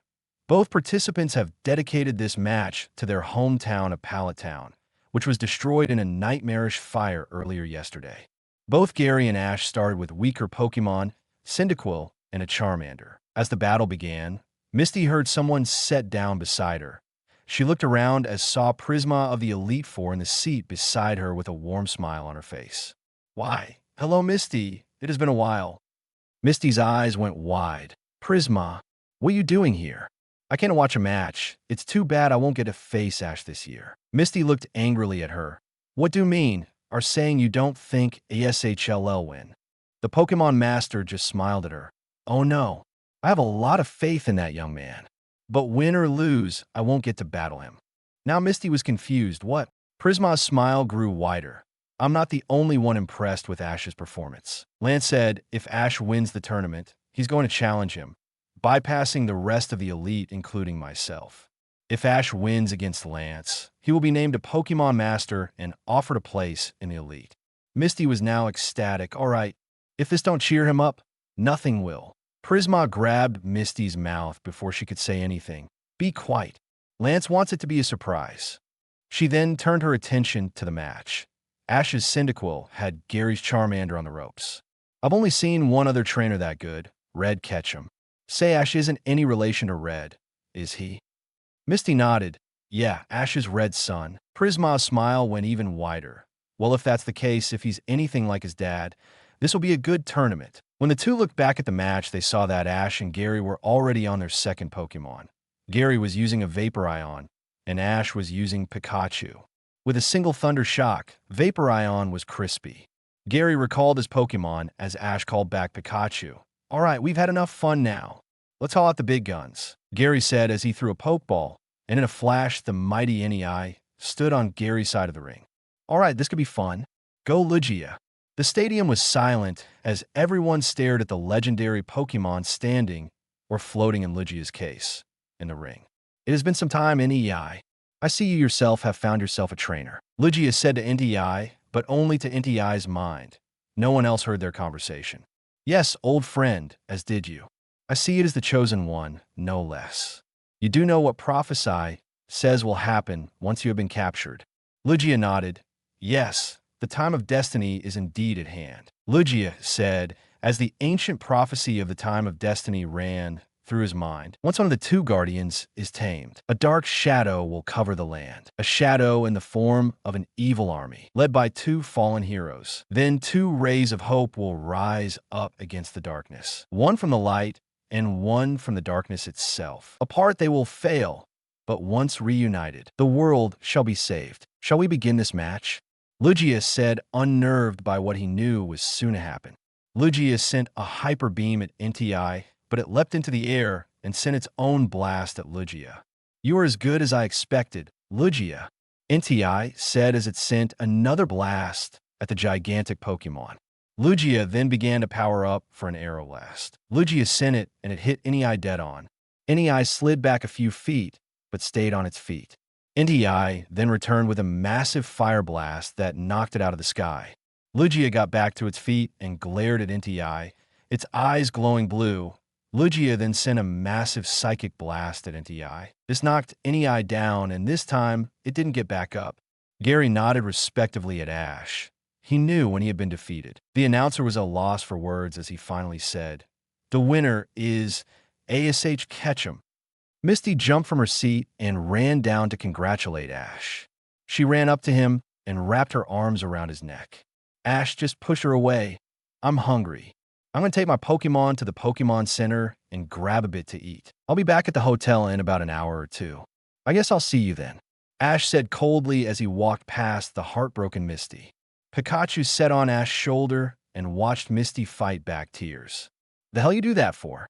Pikachu asked, more than a little upset. Ash just looked sadly at Pikachu. "Because I have no other choice." The time for the final match had come. Ash stood in the red box. Across the ring stood Richie. Misty sat in the stands with Gary and Melody. Unlike the other matches, this one was a 6-on-6 match. Richie threw the first Pokeball and released his Butterfree, Happy. Ash sent out his Chikorita. Happy attacked with a Confusion attack. Chikorita dodged the attack and sent out a barrage of Razor Leaves. They hit and knocked the Butterfree out of the sky. Richie recalled his Butterfree and called out his Charmander. Ash retaliated with his Totodile. Charmander attacked with a flamethrower. Totodile tried to dodge her, but was still hit. Totodile fell down, but got right back to his feet.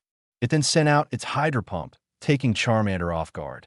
Richie recalled Charmander and sent out a Snorlax. Totodile tried every attack it had, but didn't even scratch the Snorlax. Snorlax rolled over on top of the little Totodile. It was over. Ash recalled Totodile and sent out Charizard. "I hope you have more control over that thing." Ash just smirked and responded with one word, Fire Blast. Charizard then threw his head back and then back forward, releasing a massive blast of flames, charbroiling he gigantic cat. Richie recalled his Snorlax and sent out Pidgeot. It began to fly circles around Charizard. Charizard then sent out a Fire Spin attack and made extra crispy Pidgeot. Then Richie sent out Sparky, his Pikachu. Richie then smiled at Ash. Ultra Shock. An electric bubble formed around Sparky's body. Charizard, quick Fire Blast. Charizard sent out a blast the same time as the Pikachu. Both attacks hit and KO'd each other. Ash looked down at his Pikachu and nodded for him to enter. Pikachu did as he was commanded. Richie then sent out Jolteon. Pikachu then began to gather energy for his Ultra Shock. Jolteon the attacked Pikachu with thunder attacks, but only charged the bubble even more. Pikachu then threw his head back, and it hurt even more this time. It quickly launched his attack, decimating the Jolteon. The announcer came on and announced, ASH Ketchum has won. Ash Ketchum is this year's Pokemon Indigo League champion. The crowd erupted as Misty cleared the railing and jumped at Ash, but this time didn't push her away. Ash picked her up by the waist and happily swung her around in circles in the air. He then pulled her into a warm embrace and was about to kiss her when a voice from the other side of the battlefield silenced the crowd. Trainer ASH Ketchum of Pallet Town. I, Master Lance Dragoon, the High Master of the Pokemon League and leader of the Elite Four, challenge you to a one-on-one Pokemon battle. If you will prove yourself a true Pokemon Master. Ash set Misty down and glared at Lance with his trademark determined look. I accept, Ash said as he reached for his Pokeball. Pikachu then jumped in front of Ash's cheeks, sparking, but with unusual reddish color to the sparks. Pikachu, come back and rest. You've done your part. Pikachu spun around with a tear in his eye. We started the journey together, and we will end it together. Ash nodded. All right, Pikachu, let's do it, old friend. Lance smiled. That's what I call loyalty. Let us begin. Dragonite. I choose you. Just then Lance's favorite Pokemon, the massive dragon, Dragonite appeared before Pikachu. All right, Pikachu, stay on the defensive, but when the time is right, hit it with your best Ultra Shock. Dragonite began with physical attacks, but Pikachu was way too quick for the behemoth to even touch him. Dragonite then powered up for a Hyper Beam.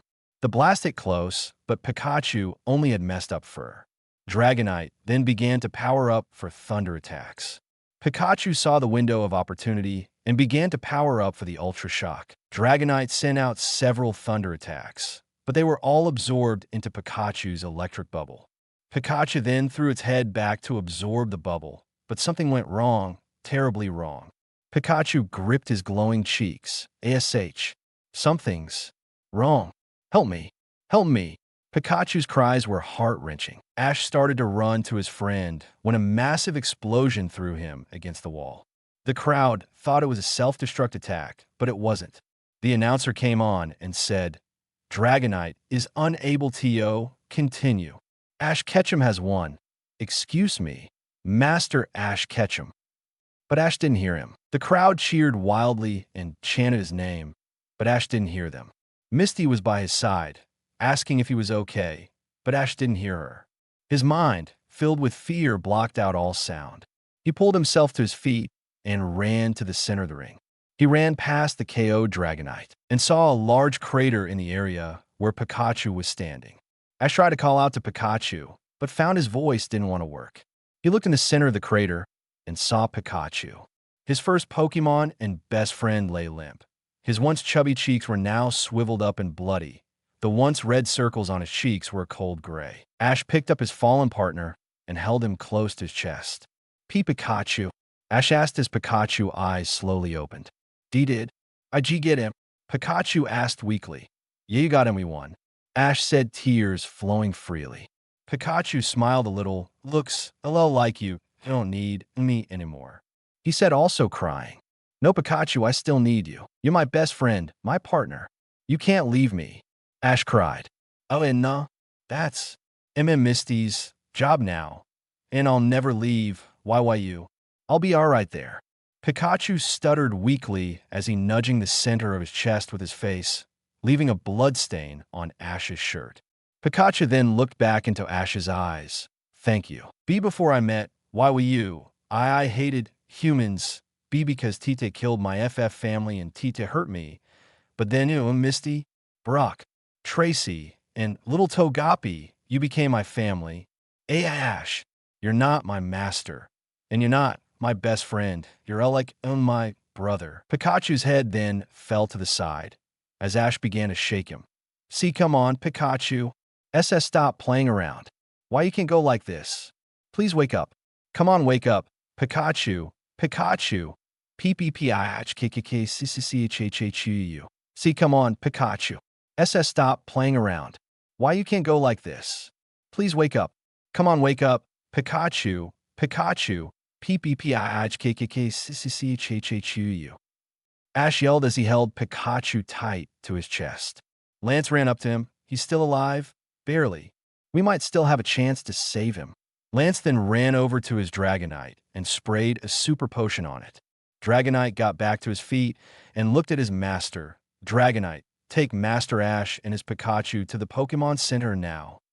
Dragonite then walked over the fear-stricken Ash. Lance put a hand on Ash's shoulder. Hold on to him tight. Dragonite then picked up Ash and flew at top speed to the Pokemon Center. Less than 15 minutes later, Misty, Melody, Gary, and Lance finally made it to the Pokemon Center. There they found Ash sitting in the lobby with his face in his hands. Ash, how is he? Misty asked, softly afraid of his answer. All he did was look up at her. His eyes were red and puffy from crying. I don't know. Misty sat down beside him and laid her head on his shoulder. Lance walked up to him. Don't worry, son. This is the best Pokemon Center in Kanto. Your Pikachu has the best of care. All Ash did was put his face back into his hands. The three sat there for hours until Nurse Joy walked out of the ER. Ash jumped to his feet. Nurse Joy, is Pikachu all right? Nurse Joy walked up to him and placed a hand on his shoulder. Master Ash, he is now stabilized. But his left electric pouch was destroyed, and we were only able to save a fourth of his right. Pikachus live off the electricity produced from their pouches, just like Charizards and their tail flame. Pikachu is going to have a transplant. He can't live with just that fourth. There's a doctor in Shamudi who specializes on electric-type Pokemon. He has done that procedure several times before. If anyone can save your Pikachu, it's him. But it is really risky. There's a chance he still will not make it. Ash looked up at her. See, can I see him? Nurse Joy nodded as Misty got up to follow. I'm sorry, but there's not enough room for more than one person at a time. Misty nodded and watched Ash disappear into the back room. Ash's heart dropped when he saw what was in the ICU room. Pikachu lay in a glass cylinder with several wires attached to it. Inside, electricity ran up and down the tube and charging the unconscious Pokemon. Pikachu's cheeks were bandaged and his eyes were closed. He looked like he was merely sleeping. Hang on, buddy, just hang on, Ash said softly as he sat down in his seat beside the machine. Then, Ash closed his eyes. When he opened his eyes, he was still in the room, but it was bigger. Pikachu was still in his tube, but beside him laid Ash's injured mother in a hospital bed, and beside her was another bed with a body in it with the sheet pulled over the form's face. Ash walked over and looked at his mother sleeping soundly. You could have stopped all this. Ash spun around to see Fate glaring at him. You did this. Ash yelled, but Fate just laughed. No, you did. If you just joined Team Rocket, no body would have been hurt. Ash trembled with anger. Oh, what are you going to do? What are you still fighting for? Your paralyzed mom, your dying Pikachu, or... Fate then walked over the covered body and pulled back the sheet to reveal Misty laying there, dead. Your precious Misty? Ash's anger took control, and he swung a fist at Fate, but he caught Ash's fist and squeezed his fist in his hand. Ash cried out in pain and dropped his knees. Who are you? Fate just laughed and pulled off the mask to reveal Ash himself. Ash's eyes went wide as he stared at himself. The other Ash smiled evilly. We are the same. Ash jumped awake and looked around to see he was back in Pikachu's ICU room. Ash sat back down in the seat and rubbed his forehead. It's all my fault. Ash then got up and walked over to Pikachu's tube. I'm so sorry. He then walked back to the waiting room. They all stood up and looked sympathetically at Ash, but Ash didn't even look at anything but the floor. He walked over and sat down in a chair without even looking up. Misty was about to try to comfort him when Crystal and Professor Ivy walked into the waiting room. Oh, Ashwee, I'm so sorry. Misty, already stressed, jumped at Crystal and began to strangle her. Leave him alone. Ash looked up at them with tears in his eyes. He watched them for a second before he got to his feet and walked outside. Misty and Crystal didn't even notice he left as they continued their brawl. Melody, who was watching the whole thing, couldn't watch anymore. She got out of her chair and walked over to Misty and slapped her across the face. You spoiled brat. Misty grabbed her cheek and stared at Melody in shock along with everybody else in the room. Melody stared for a second longer before she continued. Your boyfriend's life is going to hell, and he needs you now more than ever. But what do? You get jealous over a girl he isn't even interested in. Misty dropped her head in shame, but Melody refused to let up. If he was flirting with her as much as she flirted with him, yeah, I would go on the offensive too. But he's not. You're acting like a spoiled little girl afraid somebody's gonna steal your favorite toy. A tear slid down Misty's face. Jay, just like my sisters. Misty stood there a second longer, then made a dash for the door Ash had left through. Ash! Misty yelled through the rain, trying to see where Ash had gone. Then she saw him sitting on a bench in the now all-too-familiar pose, hunched over with his face in his hands. Ash saw Misty and stood up to meet her. Misty tried to hug him, but Ash caught her and held her out in front of him. Misty, we need to talk, Ash said coldly. Ash then turned his back on her and pulled his cap down over his eyes. Misty, I think maybe we should start seeing other people. Misty's heart stopped. Hey, Ash, why you can't mean that? Ash dropped his head. I'm afraid I do, Misty. I've never lied to you before, and I have no reason to start now. The truth is, I don't love you anymore. I don't know if I ever really did, and I think it would be best if we never see each other again. Misty felt her heart shatter into hundreds of pieces. See, come on. Ash, this isn't funny. Misty said, hoping this was just some kind of joke, and Ash would spin around and give her that lopsided smile and say, "Come on, Mist. I'm just playing," but it never came. "I'm sorry, Mist, but it's over. Gee, goodbye." Misty couldn't stand to hear any more. She backstepped and then turned into a full-blown run. Between the rain and her own tears, she couldn't see where she was going, and she didn't really care. All she could think about was what Ash had just said to her. Misty continued to run. She didn't care where she was or where she was going. She found herself in the woods outside of Indigo when she tripped on a rock. She hit the ground hard, but didn't even bother to try to get up. She just rolled up into a ball and let herself cry. She didn't mean to bother Ash with her arguing with Crystal, but apparently she did. What she would give for him to walk up and give one of his stupid one-liners, or even smile at her with that lopsided grin. She just lay on the cold, wet ground when she heard a voice in the back of her head. "Misty." She then sat up and looked around and wiped the tears from her eyes. "What?" "Misty, you must stay strong. Despite what he said and what you think, your destiny lies on the same track as his." "Who are you? What do you want?" she asked, looking around for whoever or whatever was talking to her. "You'll see when the time comes." She then looked up and saw a beautiful bird-like Pokemon flying overhead. "Stay strong, my friend, for the time of destiny is here." Ash sat on his bed at the hotel room, staring at a picture of him and Misty. "Something bothers you, Master?" Lugia said to Ash's mind from his Pokeball. "You're the psychic, you tell me." Ash said with no emotion and continued to glare at the picture. "Do you really think running away from everything will solve your problems?" Ash pulled out Lugia's Pokeball and held in his hand. "Why do I get the feeling you're not telling me something?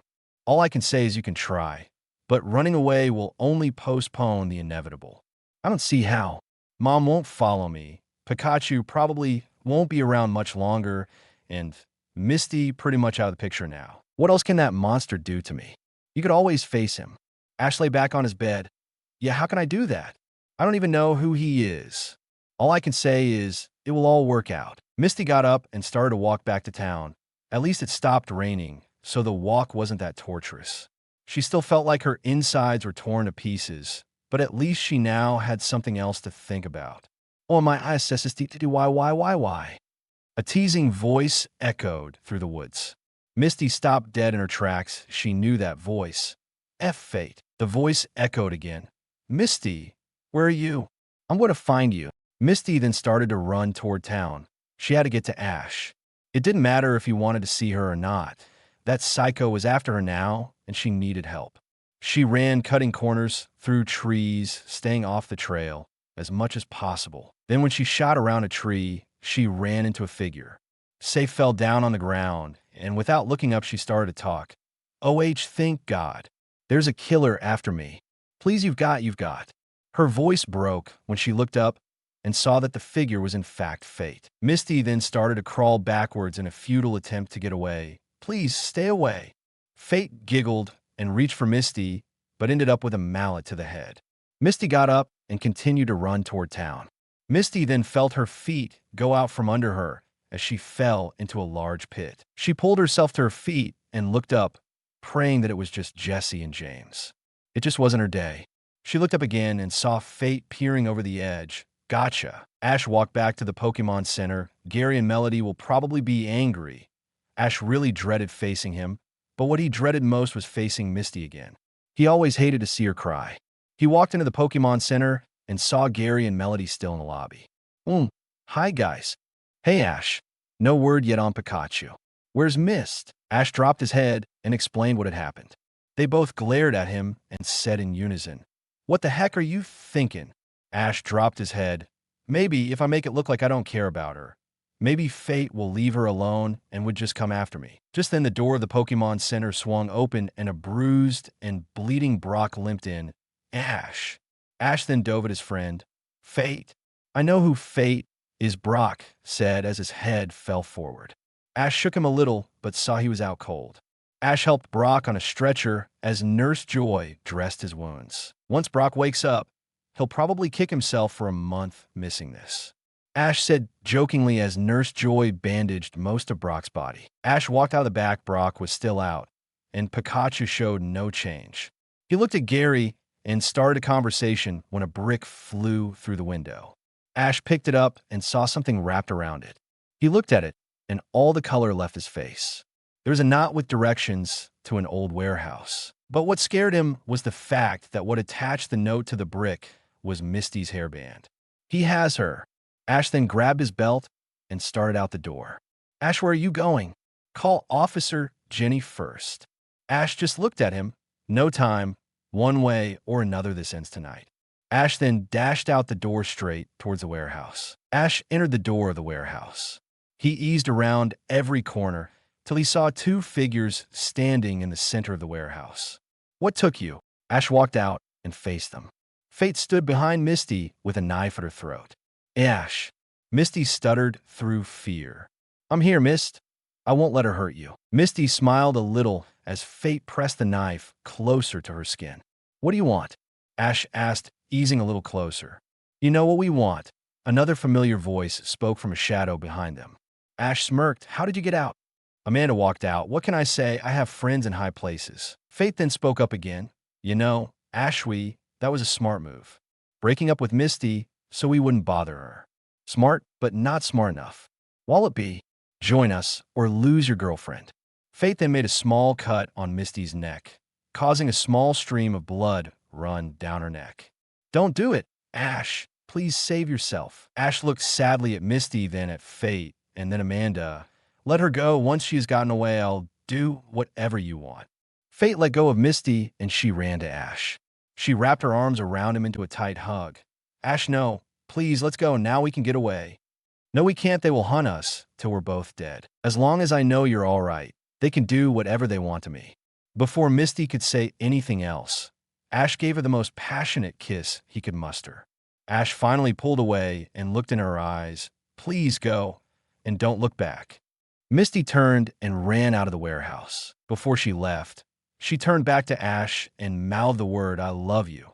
Ash watched her leave, then looked back at Amanda and Fate. Well, now what? Amanda, Fate, or should I say, Crystal. Fate looked at him with a shocked expression and pulled off the mask to reveal it was in fact Crystal. How did you figure out? My disguise was foolproof. Ash just smirked. You know, Ashwee, you're the only one who calls me that. Then he heard someone clapping their hands.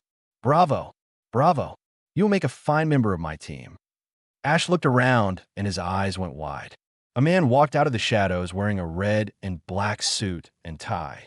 Ash was completely speechless. He finally managed to stutter out, D-Dad. Misty ran as fast as she could. She had to get help.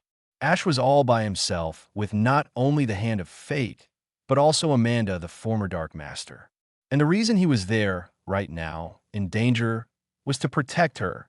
Misty finally made it to the Pokemon Center and ran through the front door. When she got in, she saw a bandaged Brock sitting in a wheelchair alongside Professor Ivy, Gary, and Melody, talking to Officer Jenny.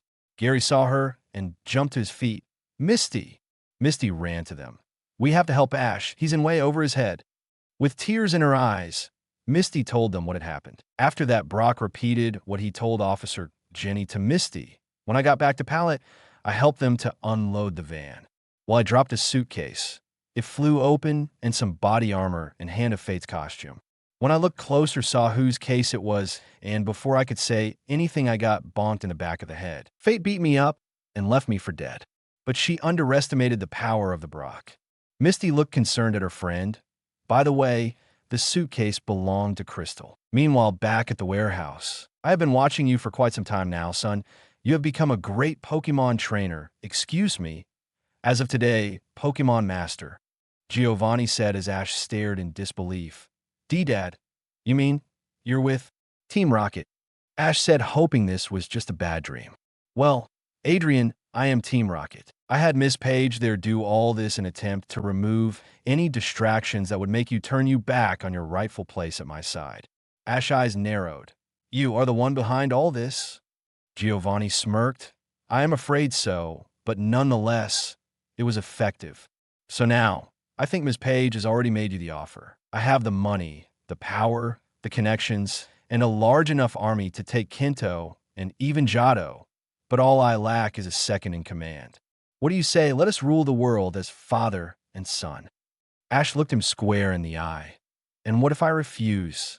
You gonna kill me? Giovanni smirked at Ash as Crystal and Amanda walked to Giovanni's side. Lord, no, Adrian. I would never hurt you.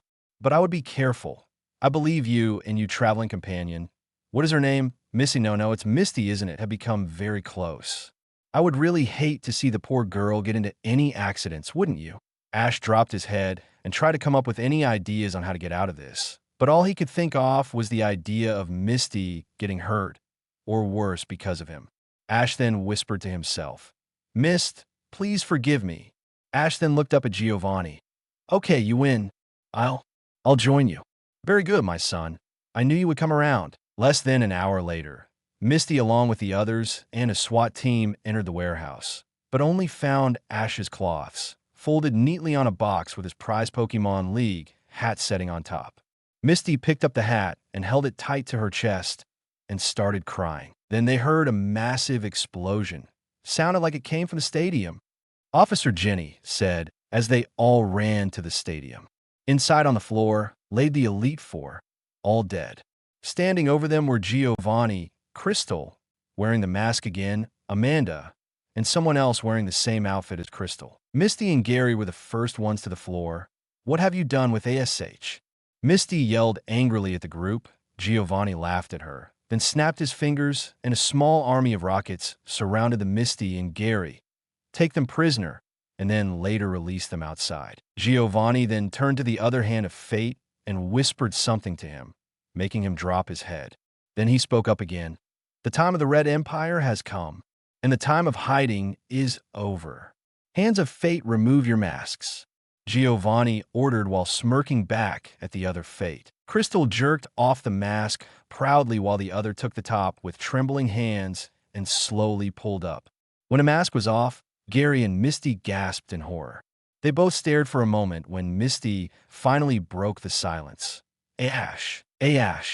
Misty asked, not wanting to believe her eyes. Ash just dropped his head in shame as Crystal and Amanda giggled at the sight. How could you defeat them? They were the best of the best. Gary asked, looking at the bodies of Kento's greatest heroes. Oh, I didn't. Giovanni laughed, cutting his eyes at Ash. And Crystal nor Amanda did it either. Misty stared at him, and then it hit her what he was saying. Ash, please, tell me he's not saying what I think he's saying. Misty asked as she looked at Ash with pleading eyes. Ash just looked sadly into her eyes and looked away when he saw tears forming in her eyes. It was my son, Adrian, who murdered them with his extremely well-trained Charizard. And he seemed to enjoy it too, Giovanni said with an evil smile on his face.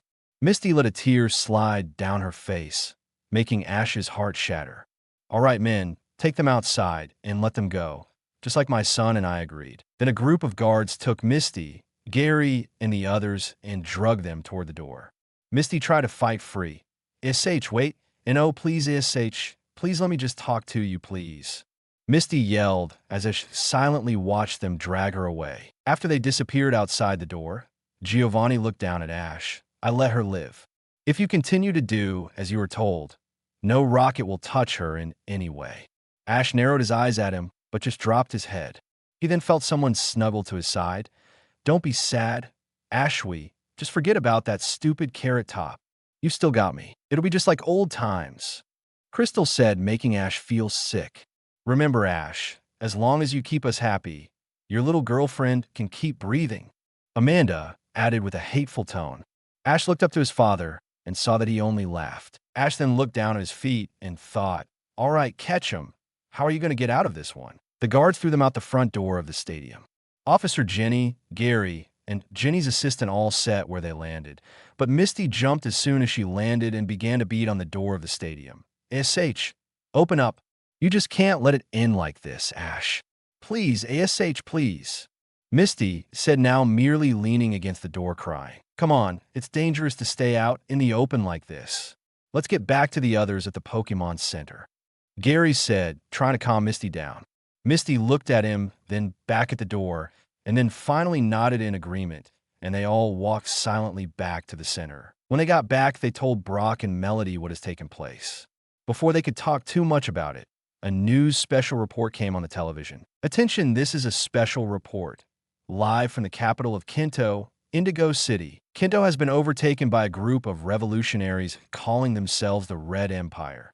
They're being led by Pokemon Master Giovanni Red Ketchum and his son, Pokemon Master Ash Ketchum. They have forcefully taken control over the country without any opposition and have defeated and killed the Elite Four. Now we have an announcement by Master Red Ketchum. Giovanni then appeared on the screen.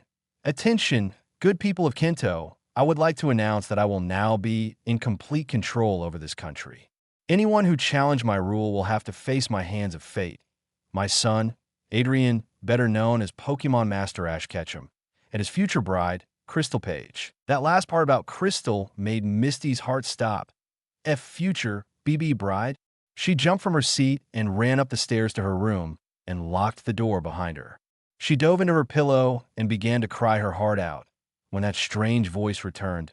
Misty, you must stay strong. Misty rose from her bed and looked around. Who's there? Misty asked, frightened. You must be strong, for not only your sake, but for his sake as well. Be warned, it has only just begun. Ash sat silently in his room as the words his father had said repeated in his mind. His door slid open as Giovanni walked in. I presume you were wondering about my speech earlier today. Well, you and Crystal always did make a cute couple when you were kids, and I've thought of Crystal as a daughter for the past few years now. So I thought, why not betroth you two? Sure, you're both only 15, but I run the country now, so I decide the legal age of marriage. I think I'll push it back to 16. By then, the Red Empire will be at its mightiest, and your wedding will mark its 1-year anniversary. Ash felt like he was going to be sick when he heard a voice in the back of his mind. Stay strong, Master Lugia. Ash thought as he listened to the Guardian. You must stay strong. The time of destiny is here at last. Gary, Brock, Professor Ivy, and Melody sat there watching the news broadcast attentively, each thinking only two things. What else can go wrong? And poor Misty. The news about Kanto's new leader hit hard, but not as hard as the news about Ash and Crystal's engagement.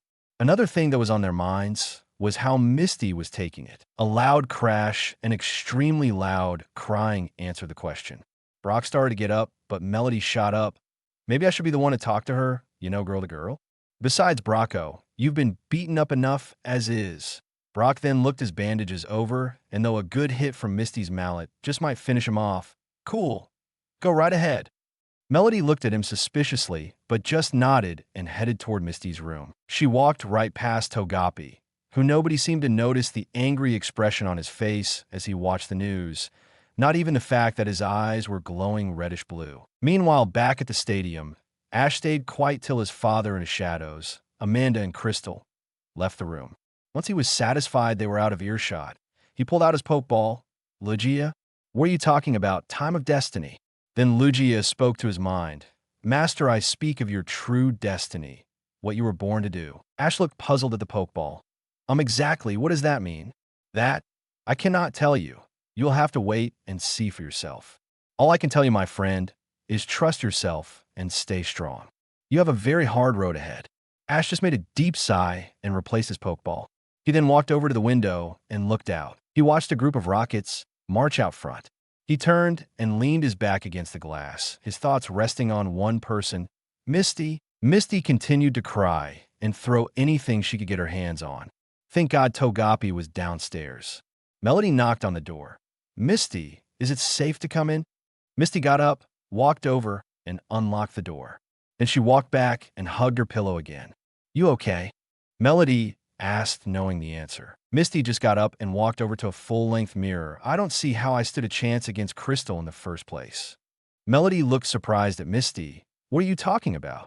Misty just stared at herself in the mirror. Crystal has beautiful bound hair, shimmering blue eyes, a great figure, and never argues with Ash. How can a scrawny little loudmouth compete with that? Melody got up and walked over to Misty, put her hands on her shoulders, and held her face to face. Listen to me, Misty. Ash is nuts about you, not Blondie. And another thing, I don't recall ever seeing Ash drool over Crystal the way I've seen him drool over you. Misty blushed and tried to turn away, but Melody had a firm grip. Plus, I don't think when Gary and Brock break in there to rescue him, I really don't want to tell him his girlfriend is too busy feeling sorry for herself to help save her boyfriend's life. Misty then swiped Melody's hands off her shoulder and started out the door. Now where are you going? Melody asked, staring in shock. Misty swung back around and winked at her. I'm about to take a shower and get all pretty, so when I kick that hussy, Crystal's ass, she'll know she was beaten by a sexier woman. Melody walked back down and gave Professor Ivy and Brock a thumbs up. Then she noticed Gary standing outside. She walked out there beside him and put a hand on his shoulder. Why is it that when Ash gets in a situation like this, everyone breaks down? And if it was me, they would just laugh and then put me out of my misery by blowing my brains out. Melody frowned and looked at him. Gary, don't say thing like that. Look at all the girls that follow you around. Gary just laughed. You talking about the cheerleaders? I pay him $7.50 an hour. Ash is the one with the real friends and fans. I've got nothing. Melody smiled at him. I know something you have that Ash doesn't. Gary cocked an eyebrow. What? An ego the size of Kento? Melody blushed a little. No, Ash already has that. Melody then leaned over and kissed him on the cheek. You've got me. Melody stepped back with her eyes closed, waiting for a reaction. When she didn't get one, she opened her eyes and saw Gary had passed out with a really big grin on his face. Melody just rolled her eyes and sat down beside him. Meanwhile, back inside, Brock and Professor Ivy sat there. So, when are we going to go get Ash? Brock asked. Professor Ivy just looked at him uncomfortably. We aren't. Ash can take care of himself. He is a Pokemon master after all. Besides, I think he would want us to take care of his mother and Pikachu first. Then once we get them stabilized, we'll come back for him. Brock just shook his head. Misty is not going to like this. Misty walked down the stairs with a big smile on her face. She was going to bring Ash home, even if she had to drag him kicking and screaming. When she came down in the lobby, she heard Brock ask Professor Ivy a question. So, when are we going to go get Ash? Brock asked. Professor Ivy just looked at him uncomfortably. We aren't. Ash can take care of himself. He is a Pokemon master after all. Besides, I think he would want us to take care of his mother and Pikachu first. Then once we get them stabilized, then we'll come back for him. Misty almost fell over. She couldn't believe what she heard. They were just going to leave him with those monsters. Misty turned and ran back to her room and began to pack her backpack. Togepi waddled in her room and looked up at her mommy, Togepi. Mommy, what are you doing? Misty looked at her Pokemon with tears in her eyes. I'm going after Ash. The others aren't going to do anything to help Ash. He may be a Pokemon master now, but that don't mean he's invincible. I'm going to that stadium right now, and I'm going to bring him home. Misty then threw her backpack over her shoulder and started out the window. Togepi, I'm coming with you. Misty shook her head. No, you stay with your Uncle Brock and stay safe. Togepi still looked worried, but nodded in agreement. Togepi. Okay, be careful, Mommy. Misty smiled and started to climb down the fire escape. Meanwhile, Giovanni sat at the head of a long table with Ash, Crystal, Amanda, and a few other higher-ups on the sides. Well, next on the agenda is our next target, Giotto. Giovanni said in a business tone of voice. We have complete control over Kento, so it's the next logical target. Then after we take Giotto, we will then take the Orange Islands. Ash wasn't even paying attention. All he was thinking about was what his father and Crystal blackmailed him into. Not only was he now in the group that had spent years trying to steal his Pikachu, but also now they forced him into killing his childhood heroes. And what scared him the most was Giovanni was right. A part of him did enjoy killing them. Then a small ringing silenced the room. Giovanni raised a cell phone and listened. He then looked at Ash. Son, there's an intruder in the lower levels. I'd like for you to take care of it. Ash frowned, but then he got up and put on his Hand of Fate mask and left the room. Giovanni then looked at his underlings. I know I told my son that I would not hurt his friends, but they know too much. They must be silenced. Don't let Adrian know anything about it, though. As long as he thinks they're alive, he'll be putty in my hands. Ash eased around a corner listening for footsteps when he heard someone coming up behind him. Before he could turn to face whoever it was, he felt a mallet hit the top of his head. Waya. Misty looked at the slumped-over person in the ninja outfit. Wah? Ash, is that you? Misty asked, not sure if she should help him up or hit him again. And Misty, what did you do that for? Ash said as he sat up and pulled his mask off. Misty then wrapped her arms around him in a tight hug. Ash then hugged her back. I've got to get you out of here. Dad said he wouldn't hurt you, but that didn't mean you could come waltzing into our base like you own the place. Ash then grabbed her hand and led her out of the hallway without giving her time to retaliate. He then found a phone and called the Pokemon Center. Brock, it's Ash. Yeah, I'm just fine. Don't worry about me. I have Misty with me here. Meet us at the Pokemon Market on Lee Street. See you there. He then looked back at Misty and gave her a quick peck on the lips. Come on, let's get you out of here. The two successfully snuck out of the stadium and headed to the Pokemon Market. They sat down on the sidewalk in silence. When Professor Ivy, Brock, Gary, and Melody pulled up and jumped out a large van with Pikachu's tube and Mrs. Ketchum on a stretcher in the very back. All right, the gang's all here. Let's get the heck out of her, Gary exclaimed as he jumped back into the van. Melody followed, and then Brock and Professor Ivy got in the front seats. Ash helped Misty inside and started to close the door when Misty grabbed it and jumped out to his side. What are you doing? Aren't you coming? Ash looked sadly at her as Melody closed the van door to give them some privacy. I'm in too deep, Mist. It's too late for me. When I think back on those times and the dreams we left behind, I'll be glad cause I was blessed to have you in my life. When I look back on these days, I will look and see your face. You were right there for me. Misty stared at him. Listen, Misty, I want you to go and take care of Mom and Pikachu. Misty then stared into his tear-filled eyes. But I don't want YU to leave. Ash didn't let her finish as he locked lips with her. In my dreams, I'll always see you soar above the skies. In my heart, there'll always be a place for you. For all my life, I'll keep a part of you with me. There you'll be. And everywhere I am, there you'll be. He pulled back and rubbed her face. Like Pikachu said to me, I'll never leave you. I'll be right there in your heart.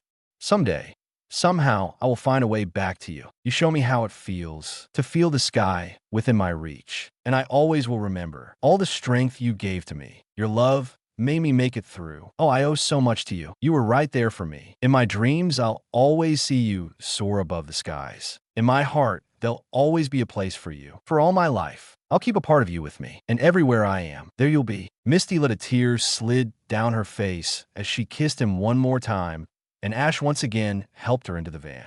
Before he shut the door, he pulled her into a tight hug. Misty, remember, no matter what happens, I'll always love you always. 'Cause I always saw in you my light, my strength. And I want to thank you now for all the ways. You were right there for me. You were right there for me. You were right there for me. In my dreams, I'll always see you soar above the skies. In my heart, there'll always be a place for you. For all my life, I'll keep a part of you with me. And everywhere I am, there you'll be. And everywhere I am, there you'll be. Ash pulled away and wiped a tear from Misty's face before he shut the door. Before the van drove off, he looked in the back glass and said goodbye to his injured mom and Pikachu. Ash stood there and watched the van disappear in the distance before he turned back and headed back to the stadium. There you'll be. The van drove for about 30 minutes when Professor Ivy slammed on the brakes. They were just a mile and a half away from the Kinto/Johto line. Misty and Gary looked over the front seats and saw a small army of rockets. Ash set us up. Gary screamed in disbelief. One rocket then signaled for them to get out of the van. Misty hid the sleeping Togepi under her seat and hoped that they wouldn't find her. They were all lined up in front of the van as one of the rockets smiled. The boss wants us to scare his boy into staying with group, so I'm afraid you'll have to die now. He also wanted it to be slow and painful. Then a group with shock rifles surrounded the group and began to shock them with electricity that would make Pikachu ashamed. They all cried in pain and fell to their hands and knees. Misty let a tear roll down in pain and fear as she called out Ash's name. Inside the van, Togepi was woken up by the cries and climbed up to the dash of the van to see what was going on. When she saw her mommy and her friend in pain, her eyes widened with rage. The shockers let up and walked back as a group of assault rifle gunners walked up and aimed at the gang. They then squeezed the triggers and bullets flew toward the group, but to everyone's surprise, the bullets stopped in midair. The bullets then turned around in midair and flew through the gunners. What's happening? The commander said as the windshield of the van exploded and Togepi floated out. Her eyes were glowing reddish blue and a strange blue energy surrounded her body. First you hurt Grandma Ketchum and Unca Pika, then around 15 rockets were slung through the air. Then you take Daddy away, The 15 airborne rockets were slammed into 20 other rockets. Then you hurt Mommy, Uncle Brock, and their friends. The shockers then had their shock rifles stock up a specific area of the body. Now, I will make you pay. Togapi then sent a massive psychic blast that engulfed the entire group of rockets, leaving behind not even dust.